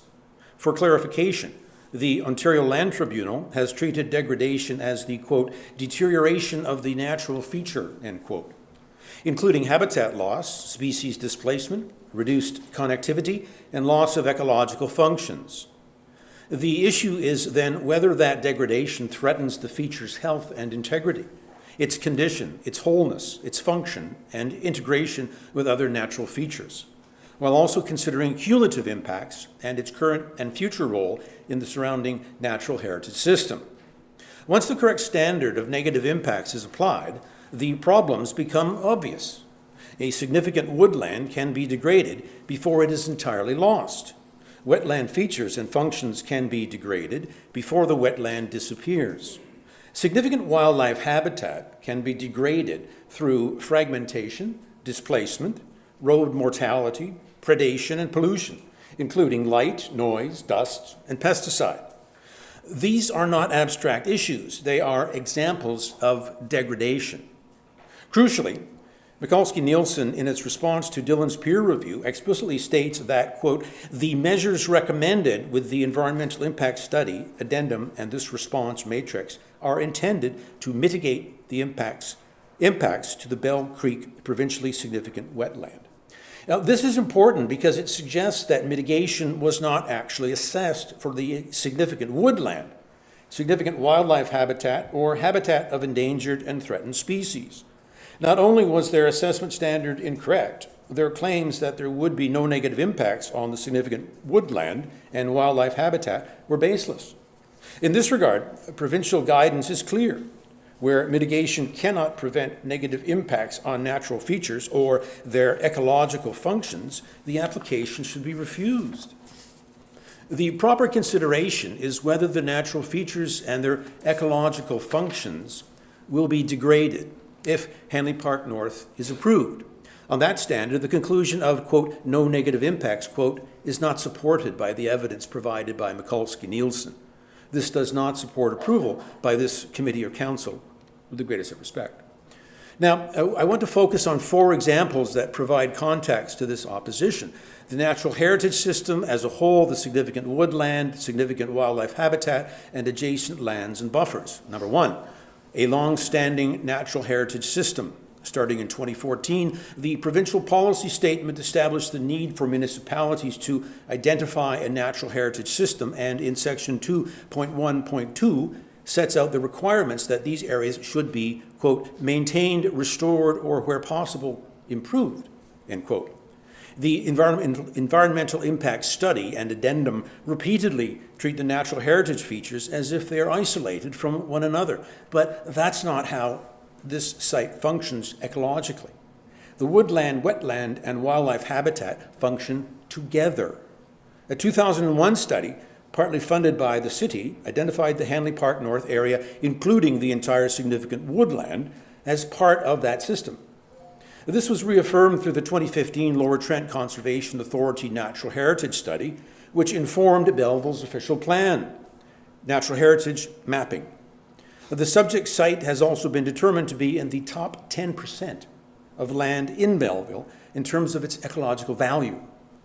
That the significant woodland is part of the natural heritage system also gives it additional policy protections, as noted by the tribunal's framework above. In spite of all this, Council and this committee are being asked to ignore these facts in order to maximize the site's development potential. This respect should be a non-starter, with the greatest of respect. Number 2, the significant woodland must be assessed as a whole. In order to maximize the site's development potential, Mikulski-Nielsen tries to justify the removal of more than 6 hectares of the confirmed significant woodland by isolating one part of it from the rest. However, this methodology is contrary to provincial guidance, which Dillon's peer review identified directly. The woodland cannot be broken into subunits unless there are canopy breaks greater than 20 meters. This means the city must assess the entire 14-hectare significant woodland as it exists today, not as the fragmented parcels proposed in the addendum. The question is not whether some woodland remains. The question is whether the existing significant woodland and its ecological functions will be degraded should Hanley Park North proceed. Critically, when assessing the significance of a site, the Natural Heritage Reference Manual is clear that a woodland meeting any one significance criterion should be considered significant. These criteria are not weighted, and stand diversity alone cannot be used to treat part of a contiguous significant woodland as expendable. Hanley Park North proposes to remove more than 6 hectares, nearly half the significant woodland. This would simplify the forest structure, eliminate the entire interior habitat, reduce and eliminate wildlife habitat, sever connectivity, and harm the ecological integrity of the broader natural heritage system. That is not merely reconfiguration, it is fragmentation and degradation. On this evidence, the city cannot rely on the addendum's conclusion of no negative impact, with the greatest respect. Number 3, significant wildlife habitat was not properly assessed. Mikulski-Nielsen has attempted to address this issue through a significant wildlife habitat screening exercise, but their response has not resolved the problem. It identified several candidate or confirmed habitat types having to do with the wetland, but it does not properly address the upland-woodland components of those habitats, or the woodland-based significant wildlife habitat, which is threatened by this development. Landbird migratory stopover habitat is one clear example. The entire criteria apply to forest and swamp ecosites, to woodlots greater than 10 hectares within 5 kilometers of Lake Ontario. This woodland is more than 14 hectares within about 2 kilometers of Lake Ontario and part of a larger wetland-woodland complex used by migratory birds. Yet, Mikulski-Nielsen's screening table simply marks this habitat as absent, stating, quote, suitable habitat not available, end quote, without any explanation. The proposed development would reduce the woodland to well below 10 hectares, which is one of the key criteria for this habitat type. That's not a neutral impact. It directly affects the ecological function that could make the area significant for migratory land birds. Additionally, the structures, houses, fences, streetlights, can have direct impacts on the species using the site for habitat. Amphibian habitat raises the same concern. Mr. Nielsen confirms amphibian breeding habitat in the provincially significant wetland, but rejects the presence of amphibian breeding habitat, woodland. That conclusion is not adequately explained. The woodland is adjacent to the provincially significant wetland. Frog call data at the 2 stations abutting the proposed development meet the criteria for confirmed significant habitat. The habitat requirements include the wetland area plus a 230 meter radius of surrounding woodland habitat.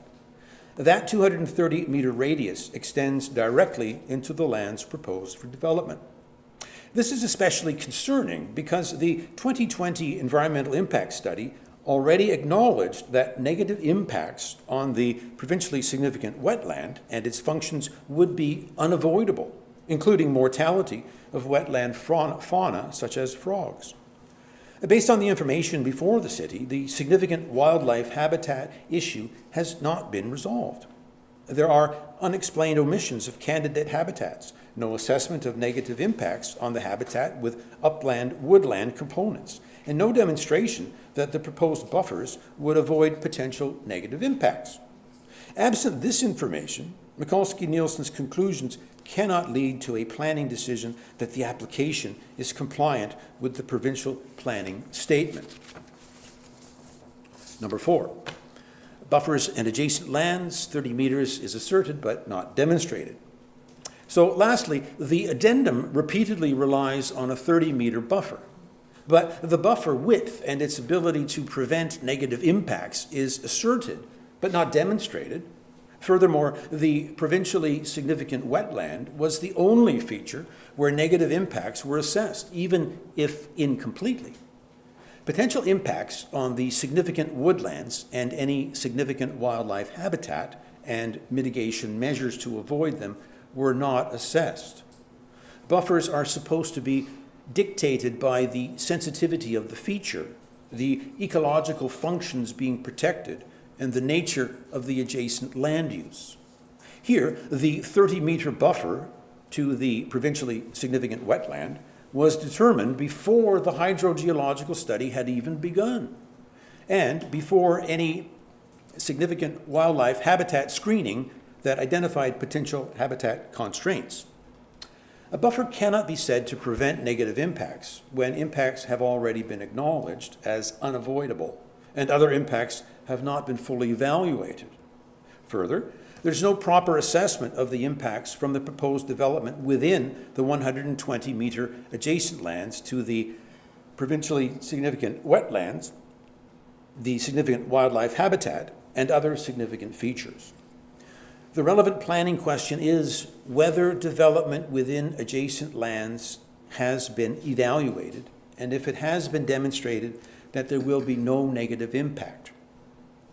Provincial guidance holds that if development anywhere within the adjacent lands will have a negative impact on natural features and their functions, buffers identified to mitigate these impacts could include the entire adjacent lands. Mikulski-Nielsen's suggested mitigation measures not only fail to do this by insisting on an unsupported 30-meter width that they admitted that they didn't even consider mitigation for any other feature. Therefore, their suggestion that the buffers are sufficient to avoid negative impacts is unfounded and cannot be used to justify approval nor demonstrate conformity with the provincial planning statement. So what are the solutions? The city could consider purchasing the land in order to protect it in perpetuity, in recognition of the area forming a key part of the natural heritage system. In 2022, Council approved the purchase of portions of the Bakelite Osprey Shores site to protect them, although this decision was reversed after the election. Another potential solution is to offer the proponent a land exchange for lands more suitable to development. The old fairgrounds on Bridge Street could be a prime candidate. It's approximately 7.8 hectares, and the city is already pursuing redevelopment and revitalization of these lands with new water, wastewater, and stormwater infrastructure planned. The mayor expects the area could accommodate 300 residential units. That's triple the number proposed for Hanley Park North. Finally, the proponent could donate this land through the Federal Ecological Gifts Program, which is a significant tax incentive for donations of ecologically sensitive lands. From my understanding, the fair market value assessment could cover the entire subject site, inclusive of the provincially significant wetland. So in conclusion, regardless of how the land is protected, it's clear that the application before you should not be approved on the evidence that you have, with the greatest of respect. The studies do not demonstrate no negative impacts on the Bell Creek provincially significant wetland, the significant woodland candidate, significant wildlife habitat, or the broader natural heritage system. The woodland has been improperly fragmented for assessment purposes. The significant wildlife habitat screening remains incomplete. The buffer has not been justified, and the wrong negative impact standard has infected the entire analysis. For those reasons, I respectfully ask the Planning Advisory Committee and Council to reject the Hanley Park North development application and to do everything possible to protect the Bell Creek watershed and natural heritage system in perpetuity. By the way, a petition against this development has 2,669 signatures, mainly from local residents, showing the substantial opposition to this development in the community.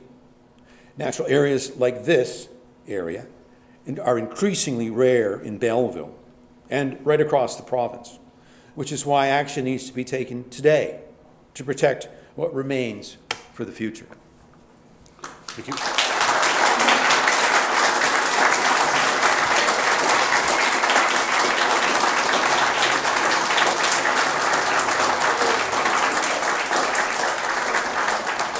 Any questions from committee members?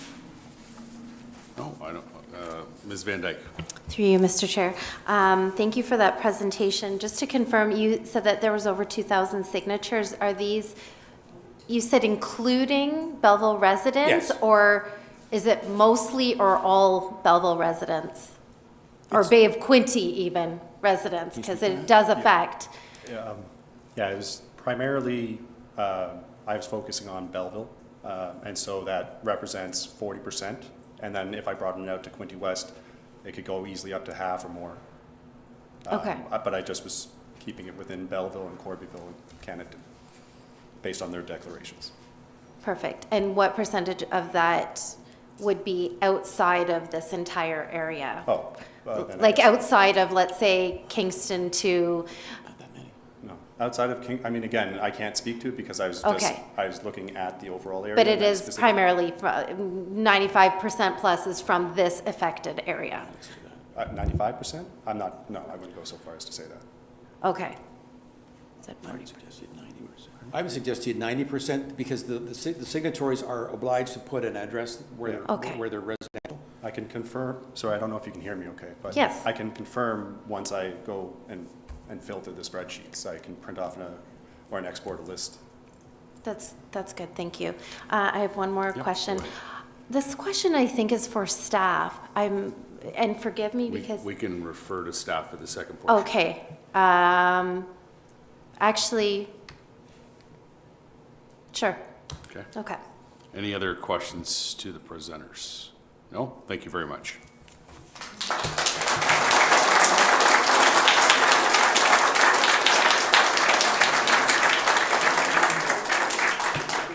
Is there anyone else wishing to speak to the application? If so, come forward. If you could state your name, please. I know the microphone's already activated. I have a loud voice, probably won't need it. Good evening, everyone. My name is Ted Barfett. Thank you for your time and your service.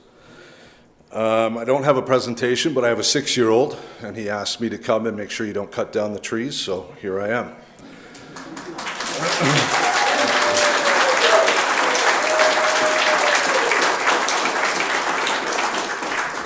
This is my first time in City Hall. It's very nice. The room could use a little air conditioning, but it's good. Yeah, I'll switch spots with you. I didn't even come when the garbage bag tags went to $3.50, but I'm here for this because, again, my son, my family, we are proud residents of Victoria Ave, where most of my neighbors are present here today. We walk that space 3-4 times a week. If you haven't, I would suggest you go down and walk through it. It's quite an amazing place. It changes a lot depending on where you are in the forest. You're not even sure if you're in the same forest. My son learned a lot about flowers. I think the comment that you made about the private citizen who owns this is fair. This gentleman or person has a right to do with what they want with that land, but I've been in business 30 years, and I can tell you that different businesses provide different yields, and he bought a very large swamp, and sorry, not swamp, I'm going to get in trouble now, a large marsh area, but I think that all of the material and the presentations that have been provided to you from my part, I'm just a person who actually lives there, and saying that, you know, the 30 meters is probably a minimal application at best, that 103 units is still a large amount of units. And if you do anything, possibly just looking at, if you're not ready to push back fully, at least look at phasing so that things like infrastructure, storm drains, all of these traffic items can be looked at in time before committing. Because if you're not willing to push back on it, then you have to make sure it's done right, and not just for you, but for the long term. So. Thank you again all for your service. Thank you, appreciate it. Any questions from committee members? No? Okay, thank you very much. Thank you.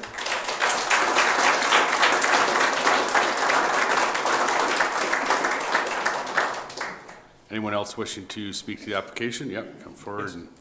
Hi, my name is Kim McKinney. That's Kim with a K. I'm wearing my pineapple shirt just because I love the outdoors and nature. I spend a lot of time outdoors. I grew up in Belleville. That was our playground, Stanley Park, back in the day. And I moved away from Belleville for my career. I've been 40 years in real estate, and I moved back in 2020 during COVID, and I'm now a residential realtor with RE/MAX in Belleville. I think I've got a pretty good perspective on I spent 20 years in Oakville. I went to all the committee meetings dealing with the developments. I worked for 6 years with a developer. As a realtor, I see everything. I think one thing that comes to mind, when you step back and I don't know the developer, I don't know if they're here today representing, I don't know if there's any residents from the development to the south, the first development. But as an outsider, I wear different goggles coming back. And I think, you know, I've worked across Canada really different perspective. And I come back and when I first saw the development, I drove around and I said, like, who's buying these homes? And as a realtor, I will not sell a home in that development. I don't think, you know, I wouldn't send anyone there, and I think that's representative of the development. Why aren't we raising the bar? I deal with seniors downsizing every day. That's not what they want. You know, there's lots of people that want to downsize, and they want nature in their backyard, and, you know, I just don't think it's okay to have mediocre developments. I was doing an open house on the weekend in the East End, not far from this. A gentleman came out, he was a neighbor to my open house, and he said, we got talking, and he said, did you know that I have on either side of me 20 residents in each of the homes on either side of me? And so I'm wondering, when you did your traffic study, or when the developer did, you know, are those things being taken into consideration? Because I know first and foremost that, you know, you get overcrowded, you get tenants, so I'm guessing that those traffic studies did not take that into consideration. So I think we need to raise the bar and like build something that people are going to want to live in. And I'm happy to, you know, to find the buyers, but I don't think what they propose is anything close to what we can do. So thank you.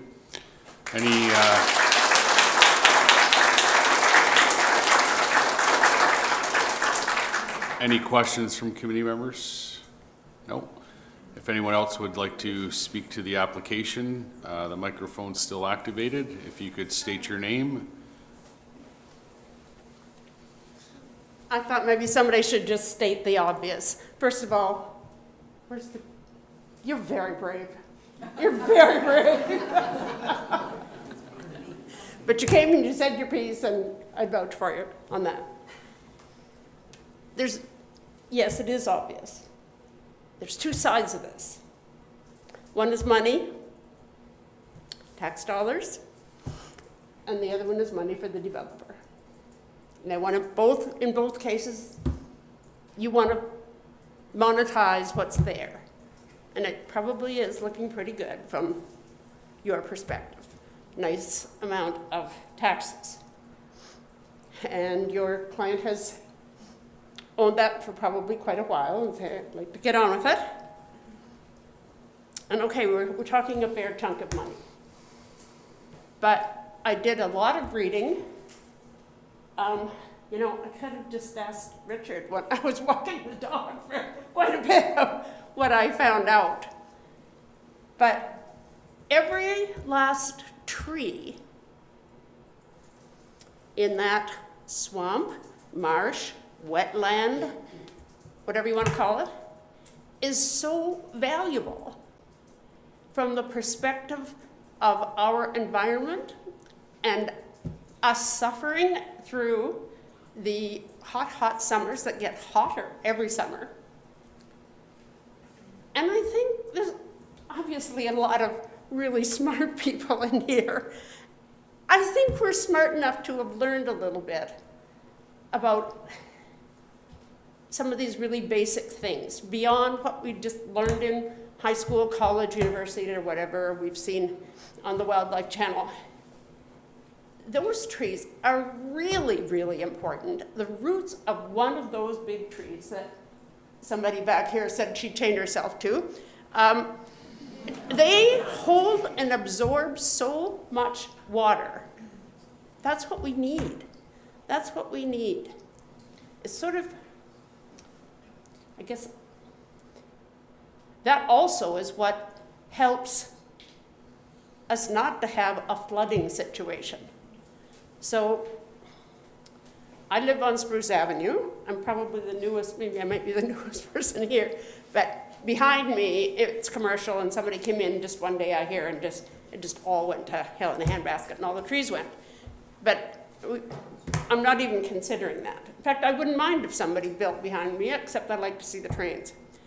We are talking about money, and we're talking about something so much bigger than money. And that's knowing enough to do our part to preserve ourselves as a species. And, okay, that is stating the obvious, but that was the best I could do. Thank you. Thank you. Sorry. Sorry, ma'am, could I get you to come back and just, sorry, I missed your name. You got to state your name for the record so I don't get in trouble from the deputy clerk who's taking very detailed notes. Jane Smith? No, it's Kathy, who's doing the writing. Kathy, C-H-A-H-Y, Blue, B-L-U-E.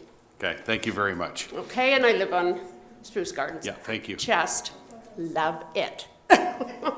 Trains, no trains, I just love it, and I chose Belleville very significantly.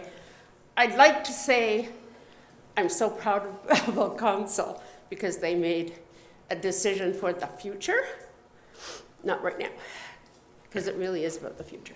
Thank you.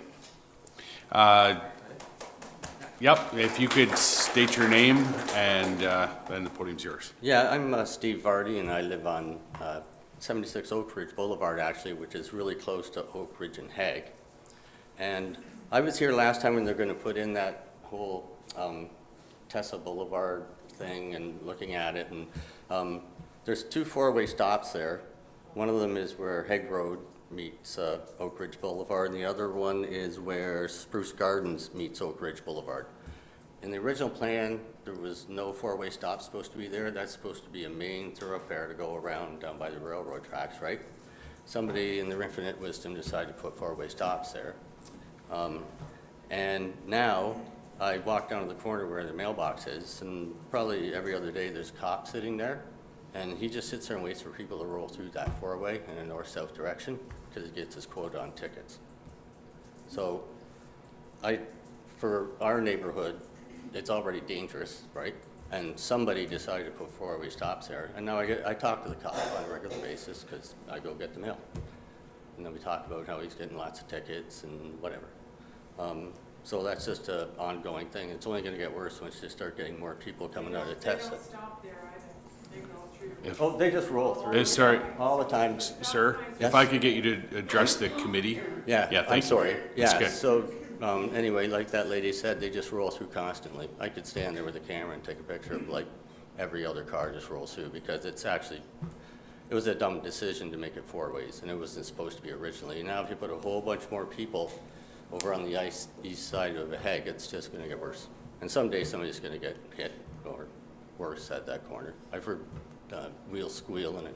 They should actually do speed bumps or something right there. That'd be a good place for them. I mean, they don't have the cameras anymore, but speed bumps right at each of those intersections would slow people down because they're just rolling right through it. Okay. So that's the traffic part of it anyway, so. Okay, any questions from committee members? Yeah, Ms. Van Dyke. Thank you, Steve, for your comments. Have you brought those concerns to the Transportation Committee? I wasn't aware that there is one, but I could, Yes. I guess. Yes, and Mr. Chair, you can explain that, but I would highly, highly recommend that you bring those concerns to the Transportation Committee. Okay. Planning advisory is completely Okay, separate. because is that part of what we're talking about Sorry, here? yeah. So just for clarification, yes, the staff will make note of your traffic concerns with regards to the increased volume, yes. Okay, Yeah. and then who would I connect with to do that then? For a transportation committee, if you go on the city's website, City of Belleville Transportation Committee, it'll come up, there'll be contact information there. Okay. Yeah. Thanks, guys. Okay. Any other questions? Nope.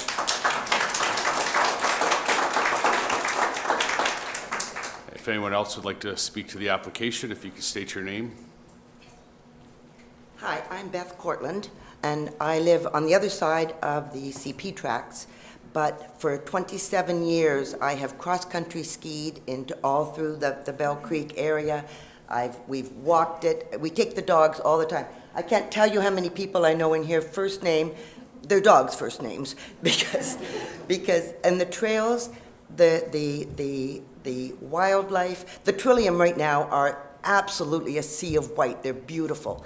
The trout lilies, but it's a quality of life. And if you take this away and put more houses in, we need more green space. And this is an absolutely natural, beautiful, beautiful green space that you don't have to do anything with. The trails are already there. I've named them all.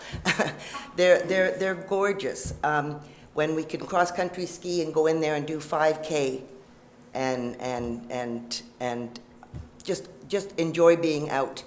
During COVID, when we were all dying to get out of the houses, the people in there, I saw women in there with purses walking around going, I didn't know this was in here. It's really a treasure. And this is a purely emotional presentation because you will change my quality of life if you take that away from me, and for a lot of people. Thanks. Oh.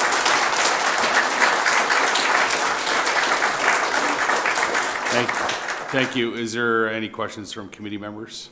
No, seeing none. Thank you very much. Thanks. Anyone else wishing to speak to the application? Again, if it's already been stated, it's on the record, staff will note it. If you have some additional information, that'd be appreciated. Good evening. My name is Diane Cowing. I live on the north side of Spruce Gardens. And I would like to address the after effects of clear cutting. My home is one of 4 that experiences flooding in the backyard as a result of this clear cutting. Water actually pours through the wooden fence in the spring. The fence is deteriorating as a result. My property values have decreased while my tax rate has gone up. And I'm very, very concerned about the lack of response from the Belleville City Hall. When I contacted them last year, the answer was quite brief. I was told to contact a lawyer. Well, I'm a retiree. I didn't really look forward to the additional expense of hiring a lawyer to fight this battle with a corporation number 624213, for example. That's what the property is now listed under. It was Hilden, the builder Hilden, that clear cut that forest behind me. And it's left, my daughter and I, we spent about $1,500 buying rock materials to spread against the fence line to try to mitigate the water impact. We have algae that grows when the water is sitting there standing. It's toxic. Our dog gets ill. It triggers her allergies. I just kind of at my wit's end, and just very concerned about the future development as well as my own predicament. The clear cutting, of course, the trees that were there took up all the water, the standing water. I never had a problem until the forest disappeared. So as a result, in the spring, we have ponds that form behind the fence line, and they drain into my backyard. And I think there's about 4 neighbors that are truly affected on that street, myself being one of them. Thank you. Okay, thank you. Any questions from committee members? No, thank you very much.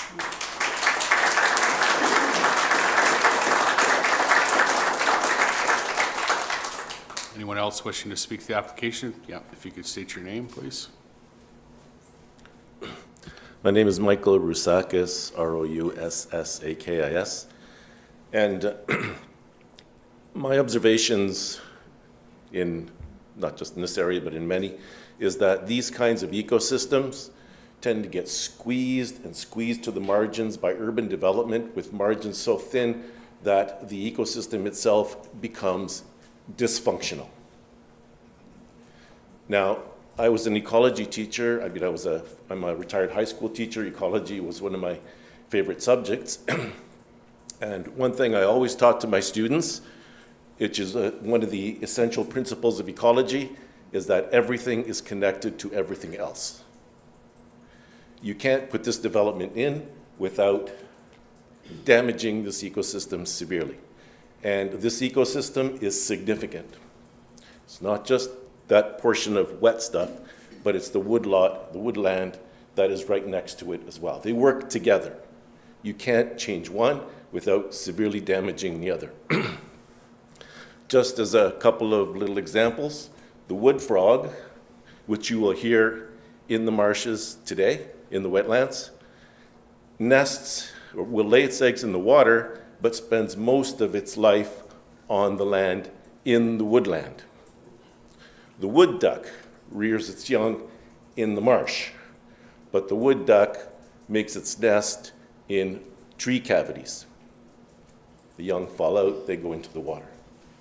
Everything is connected to everything else. I think we've seen lots of good reasons why this development just will simply do a lot of harm.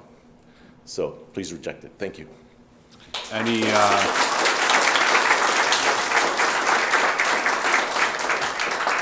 Any questions from committee members? No, seeing none. Thank you very much. Is anyone else wishing to speak to the application? And again, if you could state your name, please. My name is Elizabeth Ormston, O-R-M-S-T-O-N. I would like to suggest that people or corporations, when they purchase properties hoping to develop them, are kind of gambling. And so they can't really always expect to get a return on every single purchase.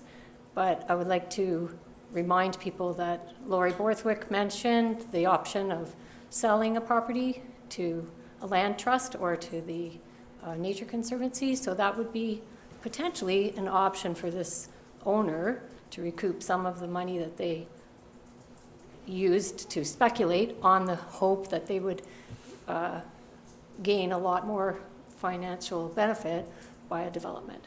So I just wanted to repeat that suggestion so that people are aware that that's an option. Thank you. Okay.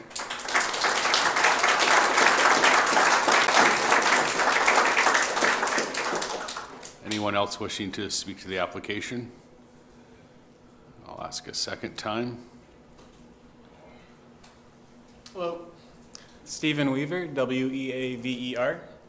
I apologize, I wish I prepared more given all these great points I've already heard. I'm open to any feedback if I'm not responding correctly to what the board would consider important to this application. But being a new homeowner in 2024 on Linden Lane, not very far from the area, I order almost everything online, and I know a lot of younger people coming to my area will be doing the same. When it comes to traffic, I haven't seen the analysis of the area, the report, but I think not only the homeowners that would be moving into the area, but of course all the deliveries, et cetera, that we see in the area all around that four-way stop should be considered. Additionally, being in that area and being a remote worker and seeing how difficult the healthcare system is under strain right now, I've seen a lot of benefit in getting on those trails, walking more, meeting community members, and really integrating into the community. Being in 2024, I've already recognized many of familiar faces, and even seeing faces has helped me have the courage to come up and just speak some points in an area I'm a little unfamiliar with. But that's pretty much all I have. The environmental is an obvious. The community is huge for a young person coming to the area. And of course the traffic, I'm sure there's many more experts in the room that could expand on that, but I've seen it firsthand. I'd love to have kids in this area, and last thing I want is any accidents to keep me up at night. So thank you so much for your time. Thank you.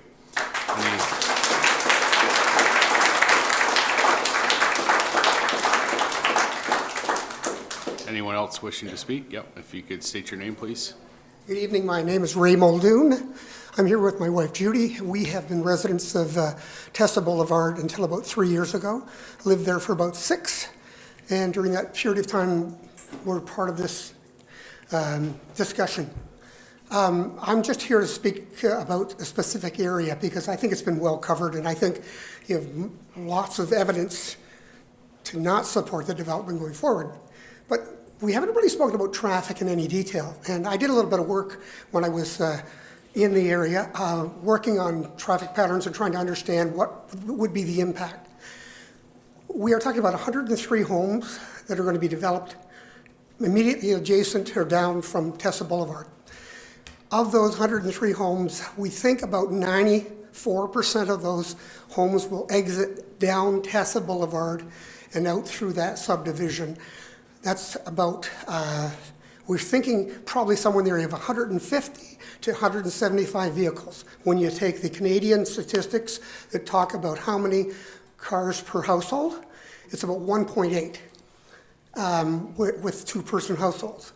So when you do the math in terms of the traffic impact, for someone to say, and I think I've read this in the impact study, that there's no significant impact on traffic patterns, that's not the truth.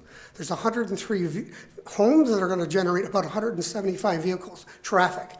That doesn't include, by the way, construction traffic. It doesn't include delivery traffic. That doesn't include school buses and other service vehicles. So when you take that into account, apart from the ruining of a gem in the city, the impact on the local neighborhood that live in Mercedes Meadows is significant. There will be one exit, and I don't know how you're going to manage that traffic because there will be a bottleneck as Tessa goes out onto Hague Road. So I'd like you to please consider not only everything you've seen, but remember there are people living adjacent to this development that are going to be significantly impacted. Let's do the right thing, though. We do it a lot of the time. Let's do it one more time. Thank you.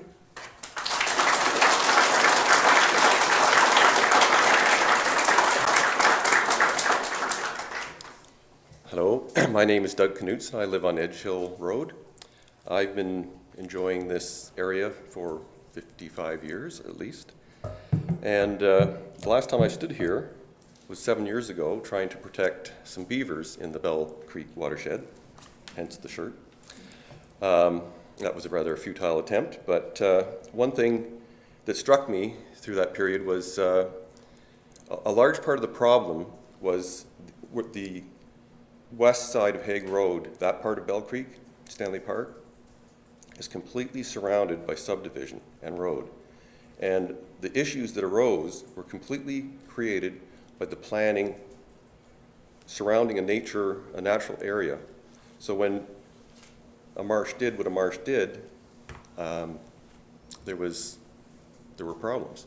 In this case, we're talking about surrounding a subdivision with a marsh. So don't be surprised when we push into nature if nature pushes back. And the last thing I'd like to say is if you have not been out there, go. It's a gem, it's a treasure. We are so lucky to have this area right on our doorstep. Thank you.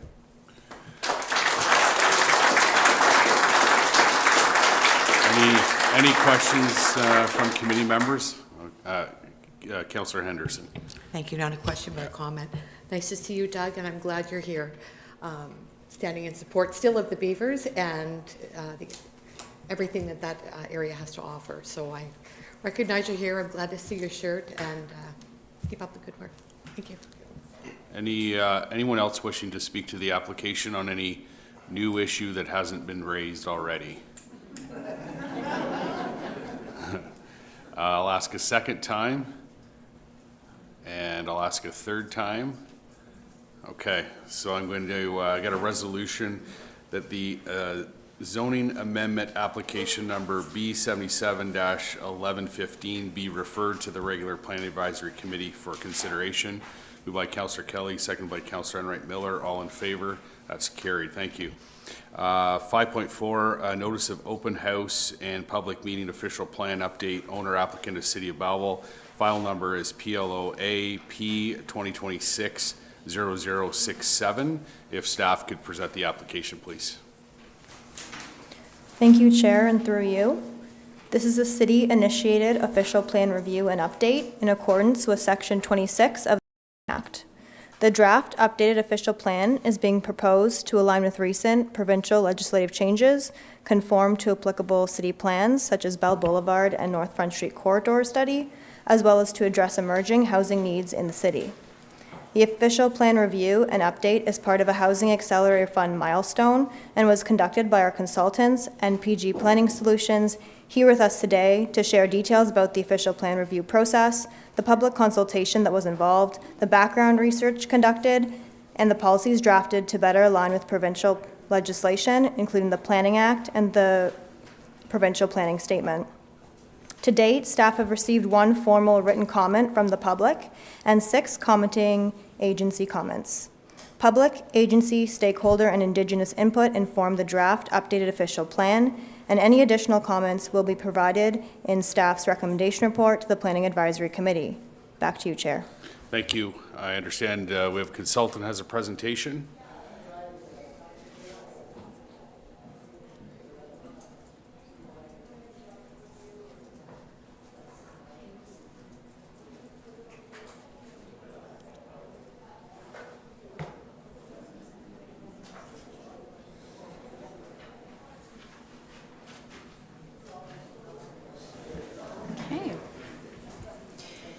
Good evening, Mr. Chair and committee. We're happy to be back with you this evening. We were here just last month talking to you about the update to the official plan. So my name is Denise Horn. I have with me Jesse Ospitz. We're both principal planners with NPG Planning Solutions. So as staff noted, this is a statutory public meeting under the Planning Act for the draft official plan update. So we are here this evening to provide a high-level overview of the draft official plan and to hear feedback and comments from the community. And so we're here to listen and to answer questions as we can, but most importantly, we're here to listen, hear community and committee feedback to understand where community input can inform the draft official plan. So just to note that the purpose of this official plan update is not to significantly change or alter the vision and the path that the city and the community has mapped for itself in the official plan, and it will not result in a restructuring of the official plan. But what it will do is it's targeted specifically to address the changes to the provincial planning statement, which were in effect as of October 24th, 2024. And it will also implement policy direction and guidance from recent studies, city studies and initiatives, such as the Bell Boulevard and North Front Street Corridor Study, and implement policies related to the Housing Accelerator Fund Agreement. And then along the way, of course, we are listening to the community to understand if policies need to change to address needs, priorities, and community aspirations. So just to give you a bit of an overview of where we've been, and committee will have heard this last month, but for members of the public who are here this evening and would like to understand, everything with a check mark has been completed to date. So we held the Public Consultation Center with doors open here at Town Hall, which was wonderful. There was an online survey to understand what the community feels is important for planning into 2051.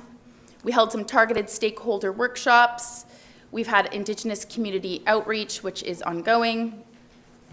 There was the public meeting March 9th and the open house April 21st, and that brings us to tonight's meeting, the public meeting. And so just to give you a sense of some of the high-level engagement that we heard, we understand that what people feel is that Belleville is important because it has a small town feel. People feel connected to the waterfront, they value the waterfront, and they value the historic character of the downtown area. People have generally indicated some support for medium density forms of development, specifically within the downtown area. Many noted the need for affordable housing options. And some noted that there was a lack of connection to downtown, not necessarily always a reason to come downtown. So just to give you a sense of the key policy changes in the official plan, with respect to growth management, so the official plan will provide land use guidance into 2051, so that's a new planning horizon for this document.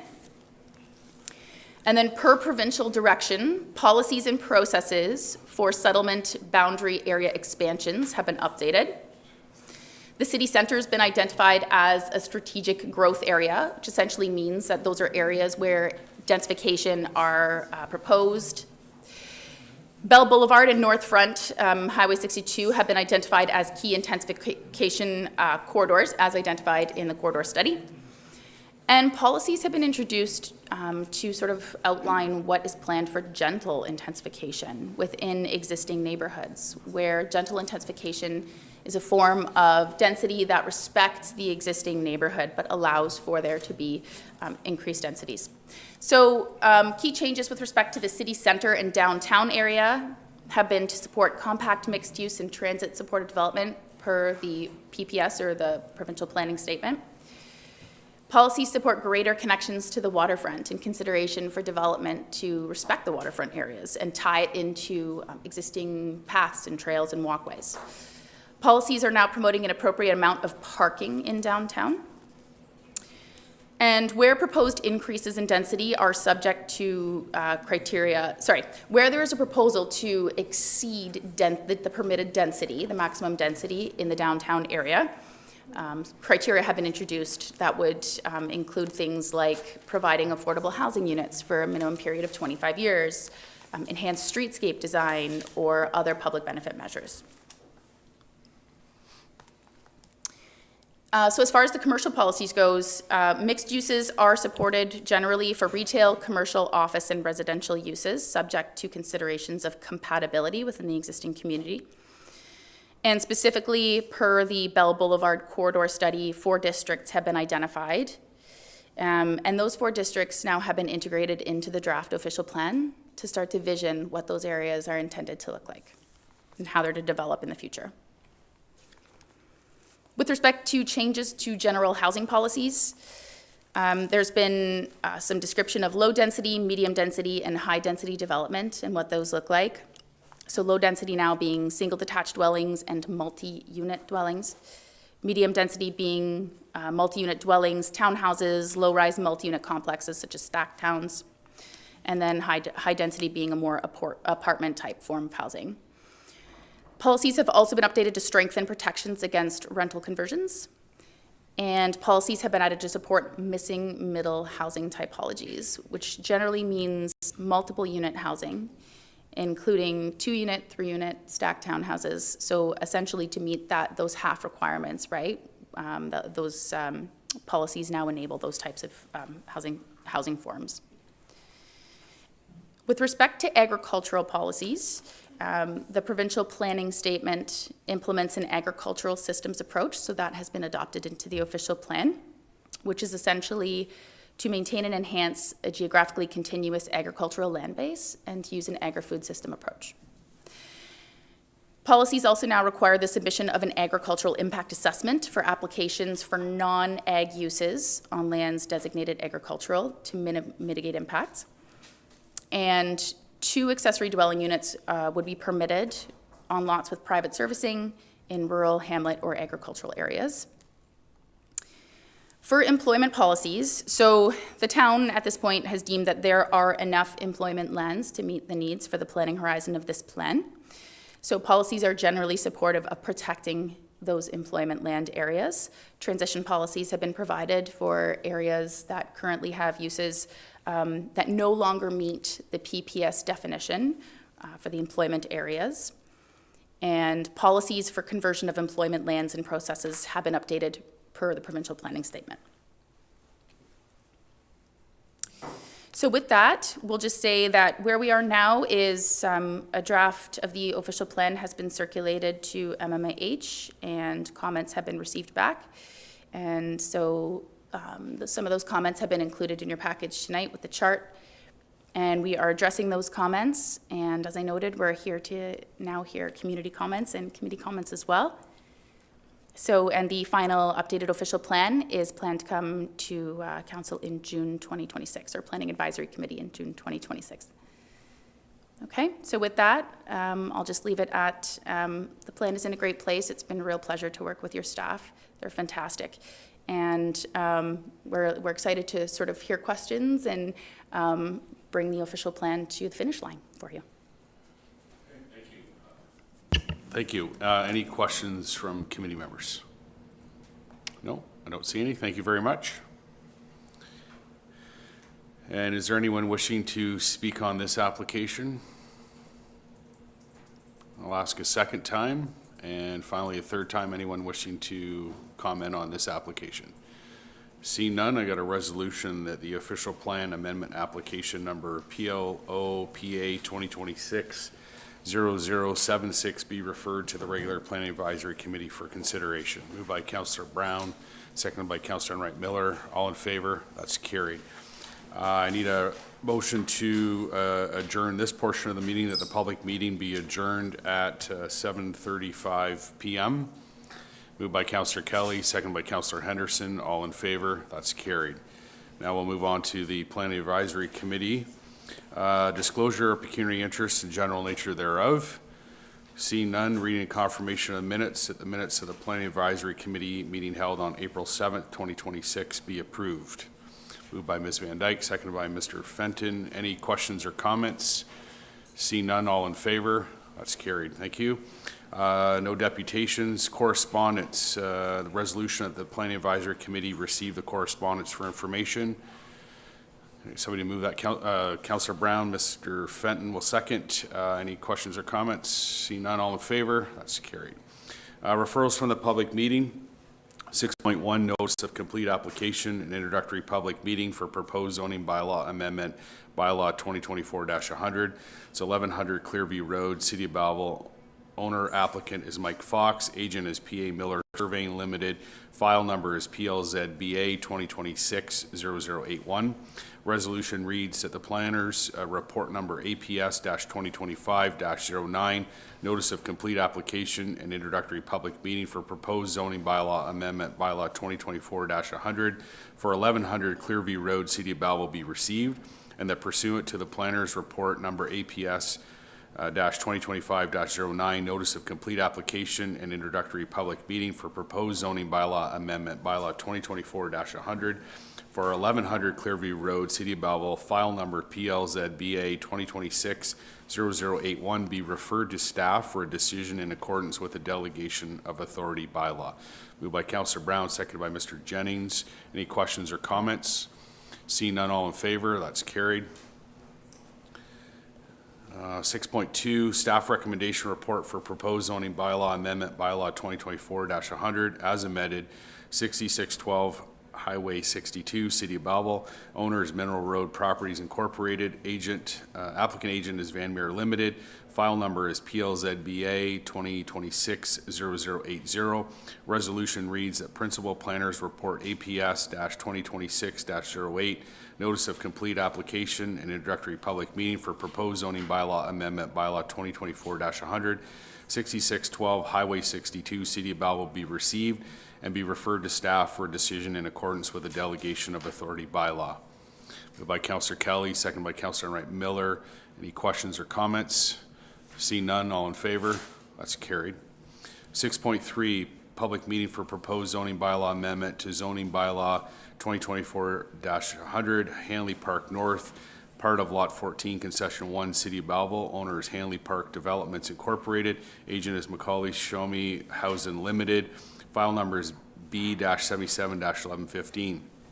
Resolution reads that pursuant to the Manager of Approvals Report APS-2026-10, public meeting for proposed amendment to zoning bylaw 2024-100 as amended, Hanley Park North, part of Lot 14, Concession 1, City of Belleville be received as information, and that staff report back at such time as input from the public, commenting agencies, and municipal departments has been received, assessed, and addressed to the satisfaction of the Engineering and Development Services Department. Moved by Mr. Jennings, seconded by Mr. Fenton. Any questions or comments? Councillor Kelly. Thank you, through you, Chair. Is there a timeline that somebody could tell us that this might be finalized and having a call for the vote kind of thing? Do we know where we're at with that? Thank you. I'll refer that off to staff. I know they have a lot of analysis to do. Thank you. Through the chair, there has been extensive input received on this application, and I think it's something where we're going to need to put these comments back to the applicant as well for review and response, and we're going to have to look at it. So I think at this point it's really kind of hard to put a timeline on it. Thank you. Councillor Brown. Thank you, Chair. A question, I suspect, for staff. throughout some of the public deputations that were provided today, there seems to be lots of reference to different studies and timelines and that type of thing. And my question is this application for the zoning change a continuation of the submission that was done in 2021, and therefore reports from that submission in 2021 have been carried over into this application? Okay, I'll refer that to staff. Through the chair, yes, Councillor Brown, that is correct. Some of the studies that are being referred to do date back several years. Some of them have also had memos to review and refresh them, or peer reviews to modify them. So yes, we are looking at a broad range of studies, I guess, in considering this application. Councillor Brown. Again, I just want to make sure I have an understanding is that a peer review that may have been conducted in 2022 has been or may have been updated in subsequent peer reviews. And my question, and part B is by the same company or a different company in the peer reviews? Through the chair, so at this point, the applicants would have been dealing with the company that crafted the study in the first place. The city has a peer review consultant that they had used to review it. I think in the case of the traffic study, actually, that consultant may have handed off to another one who then reviewed it on behalf of the applicant. So there's some consistency to it, but unfortunately there is also some variation. Okay. Mr. Jennings. Thank you. Through the chair, I have several clarifications, probably for staff. There was lots of discussion about significant woodland, and I can't find anywhere that says this area has actually been designated officially as a significant woodland. Is that the case, or am I missing something? Through the chair, I believe the city's peer reviewer had identified woodlands as being a factor. I think staff would have to go back and look more closely at it. I think the other challenge is that provincial direction around significant woodlands has been evolving over the same time that this application has been in progress. So we are going to have to get more clarification on that for sure. Okay, great. Thank you. Next was, again, there was a lot of talk from different presenters that the watershed is being developed.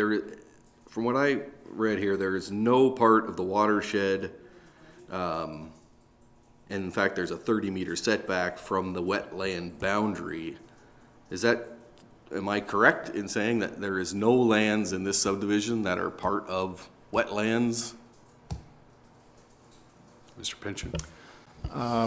Yeah, through the chair, I think the differentiation between the watershed, which is the whole area that contributes to the drainage features, versus the wetlands themselves. Based on the environmental studies to date, there is an avoidance of the wetland areas themselves and a proposed 30-meter buffer. And I think there were some questions in the conversations at the podium today about the adequacy of the 30-meter buffer as well. But there is no proposal to develop in the wetlands per se. Okay, good. That was my next question, was about whether the 30 meters was enough or not. So that's something you're going to address. I guess the other topic was to do with the traffic and access. Again, a lot of talk about the validity of the traffic study and whether it took into account everything that it should be taking into account. And I think there was a lot of concern about an emergency exit. It was my understanding there was a second emergency exit past the storm pond. Could you confirm that? And then maybe just discuss if all the issues were in the traffic study about, how that number comes, because they do look a little deceiving to the outside, I'd say. Mr. Pynchon. Yeah, through you, Mr. Chair. So the first question regarding the second access route, yes, there is one through the stormwater management pond area. If ever needed, it will be gated, so it's not something that will be readily usable. And then in terms of the validity of the actual counts themselves, they use the Institute of Transportation Engineers unit codes, code 210 and 220 for single-family and multi-family dwellings, which is typical for developments that we see for this types of subdivisions. So they use those counts based on the total number of units, and then that generates trips for the peak hour. It's not trips for the entire day. So there may be some misunderstanding between expected total volume for the day versus total volume at the peak hour, and how that actually works in traffic modeling and level of service calculation. Great, and I guess I would, as a follow-up to that, so would some of these new concepts of ADUs or higher number of people getting deliveries, are those taken into account in those current calculation standards? I'm assuming they are, but. No, so yeah, ADUs were not a function of their unit count. They solely used the numbers, the 103 units that are subject to the application. Thank you. That's it. Okay, thank you. Councillor Enright Miller? Thank you, Chair. Just a clarification on the last discussion about cars, and it was noted that one of the presenters said there was about 1.8 per property, but it's more like 4 in the current subdivision, 4 cars per property. I just for clarification to everybody that was here tonight, if we send this back to staff, I really think that we're hearing loud and clear that we have to come up with a different solution or possibly alternative solutions. When we send it back, it's going to come back to council. Can we add something in that it maybe comes back to us with some options for the development, looking at different ways maybe this development can be purchased by a different group of individuals. You know where I'm getting. I just don't want this to go through and then it not come back, because I think we're hearing loud and clear what's happening here, okay? And it is a jewel in the city of Belleville, I do believe. Okay, sorry to cut you Yeah, off there. I know, I sorry, see thank too many mics going, and I know there's going to be somebody jumping on. Sorry, Councillor Enright. So, I'm done, thank you. okay, thank you. Refer that to the director. So I think the application that's before us is here, and perhaps the applicants will want to further modify their application, or perhaps they want to move forward with their application as is, and that would be their right. They do have appeal mechanisms as well under the Ontario legislation if a decision isn't made, so we're also cognizant of that. So if there is sort of things at the political level that could have discussions that would not be sort of a role and responsibility of EDS staff that are evaluating the application as submitted. Councillor Enright Miller? Thank you, Director Ashton. You said it so eloquently. That's exactly what I was getting at. I do know the applicant has crossed all their T's and dotted their I's, and I think they've done everything they need to do. However, hearing loud and clear from the people in Belleville, I think it warrants another look and to see what else, if there's another avenue we can go about this. And there is an appeals process for the applicant, obviously, but I do believe that we need to look at something else. So thank you for that. And just in terms of process, Councillor Enright Miller, this resolution on the floor is to return everything back to staff to analyze everything that's been discussed today, and a report will come back to planning advisory first before there's a recommendation proceeding on to council. Thank you to clarify that. Any other questions or comments? Ms. Van Dyke. Thank you through Mr. Chair. Just a question to staff. Back in 2021, when this was brought before you, were these concerns brought forward then? Mr. Pinchon? Because there's been so many concerns. We've had record galley since I've been sitting on this committee, and I'm not even a council member, but the last time when it was pushed forward, yes. Certainly, through the chair, there was quite a bit of public interest during the last application process. I believe staff forwarded 350 pages of written comments to the applicants for review and response. Yes, there were a lot of similar concerns around traffic and environmental considerations, and I think that's what spurred on the peer reviews at the time, and it seems that there may be a need to take a closer look back at those reports again in the state that they've evolved to. Yeah, One other question, and thank you for asking about a timeline. It's no secret, it's been out in the news. We are in the middle now, or we've just started an election time, and so in October, there's going to be new council, new mayor, or existing, a mixture, sorry, I should say newly elected, there we go. And so there could be a turnover, right? And so we don't know how many people are still going to be on the same committee. And so that includes citizen appointees as well as council members. So just for the sake of the people that have come out and done this, this presentation, are they, what is that going to look like, that concern from them? Is this going to be before, after? I think sorry, go ahead. I'll give Mr. Pinchon another crack at it, but I believe Councillor Kelly asked with respect to timeframes, and it would appear that staff have quite a bit of time to analyze or a lot of information, and then the applicant will have to review as well. I can say, well, we're dealing with an original 2021 application. We're still talking about this, so I don't think things are going to move too quickly, but Mr. Pinchon, if you'd like to have a second crack at a timeline. Through the chair, unfortunately, I don't have a better guess on it at this point, other than just that certainly we do want to see this keep moving, because it is, it's an active planning application, but at the same time, it is hard to put a time frame on. If I could, I'll maybe ask the director. Director, obviously we have,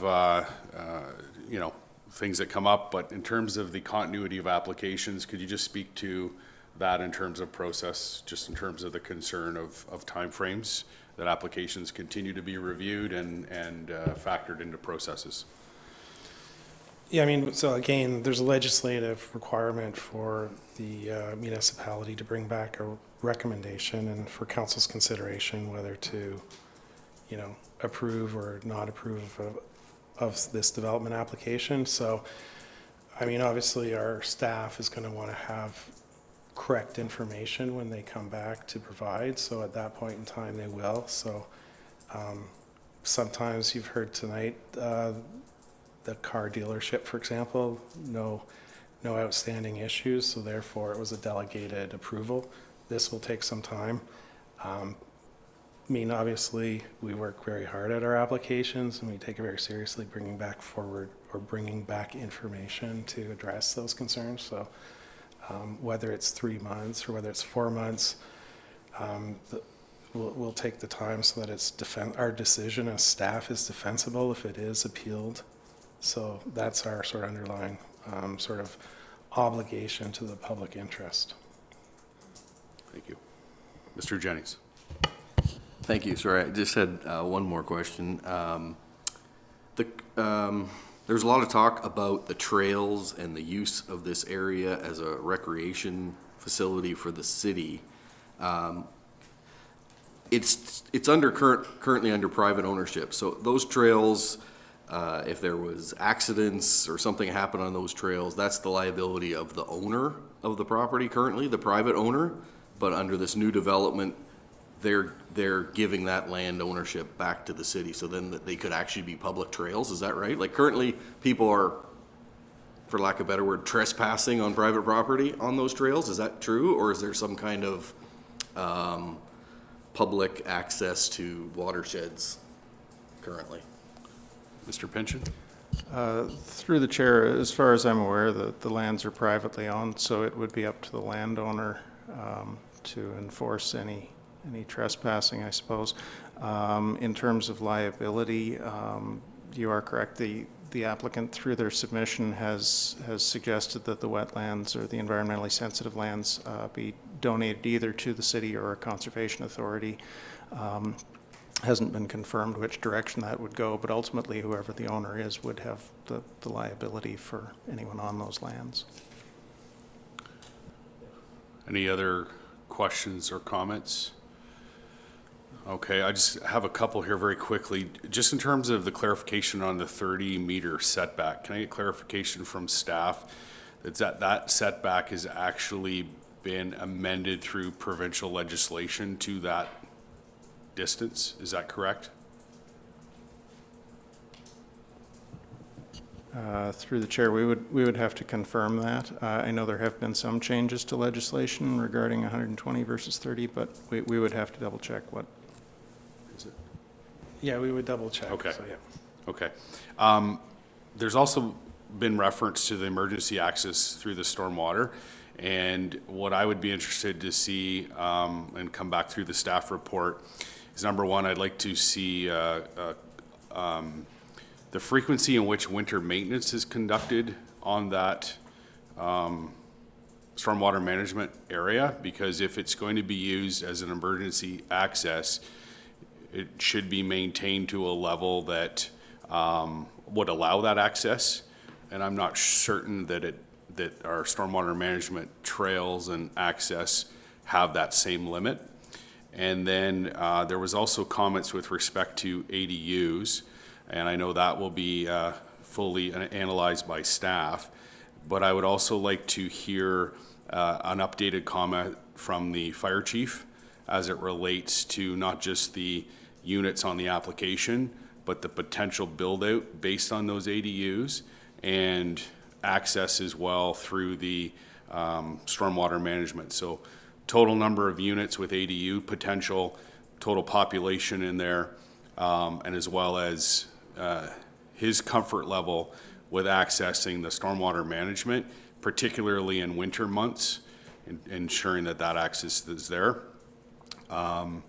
There was also a public comment that provincially significant wetlands in the area have been compromised, and I would be curious to know if that has in fact happened. So if staff could perhaps dig into that just a little bit to just give us an understanding of what's going on there. And that's all I'm looking for in the staff report future. Any other questions or comments? Because we've got a resolution on the floor to refer it off to staff. All in favor? That's carried. Thank you. Moving on to 6.4, Notice of Introductory Public Meeting, Official Plan Amendment, City-Initiated Official Plan Review. File numbers PLOPA 2026-0067. Resolution reads that report number PP-2026-03 dated May 4th, 2026 regarding an introductory public meeting for proposed amendments to the official plan as amended be received as information, and that staff report back at such time as input from the public, commenting agencies and municipal departments has been received, assessed, and addressed to the satisfaction of the Engineering Development Services Department. Moved by Councillor Brown, second by Councillor Enright Miller. Any questions or comments? Seeing none, all in favor? That's carried. Thank you. Moving on to reports, 7.1 recommendation report for city-initiated official plan amendment, West Belleville Secondary Plan, file numbers PLOPA 2025-0379. Resolution reads that the Planning Advisory Committee recommends the following to City Council: that application PLOPA 2025-0379 to amend the official plan of the City of Belleville be approved as follows: that the official plan of the City of Belleville be amended as proposed through the city-initiated West Belleville Secondary Plan Amendment consisting of text and schedule amendments. Moved by Councillor Kelly, second by Mr. Jennings. Any questions or comments? Seeing none, all in favor? That's carried. Thank you. Information matters, 8.1. I have a resolution that the official plan and zoning bylaw amendment monitoring report dated May 2026 be received. Moved by Ms. Van Dyke, seconded by Councillor Brown. Thank you. Any questions or comments? Seeing none, all in favor? That's carried. General business. Nothing for general business. I have a motion to adjourn, that the meeting be adjourned at 7:59 PM. Moved by Mr. Fenton, second by Councilor Enright Miller. All in favor? That's carried. Thank you.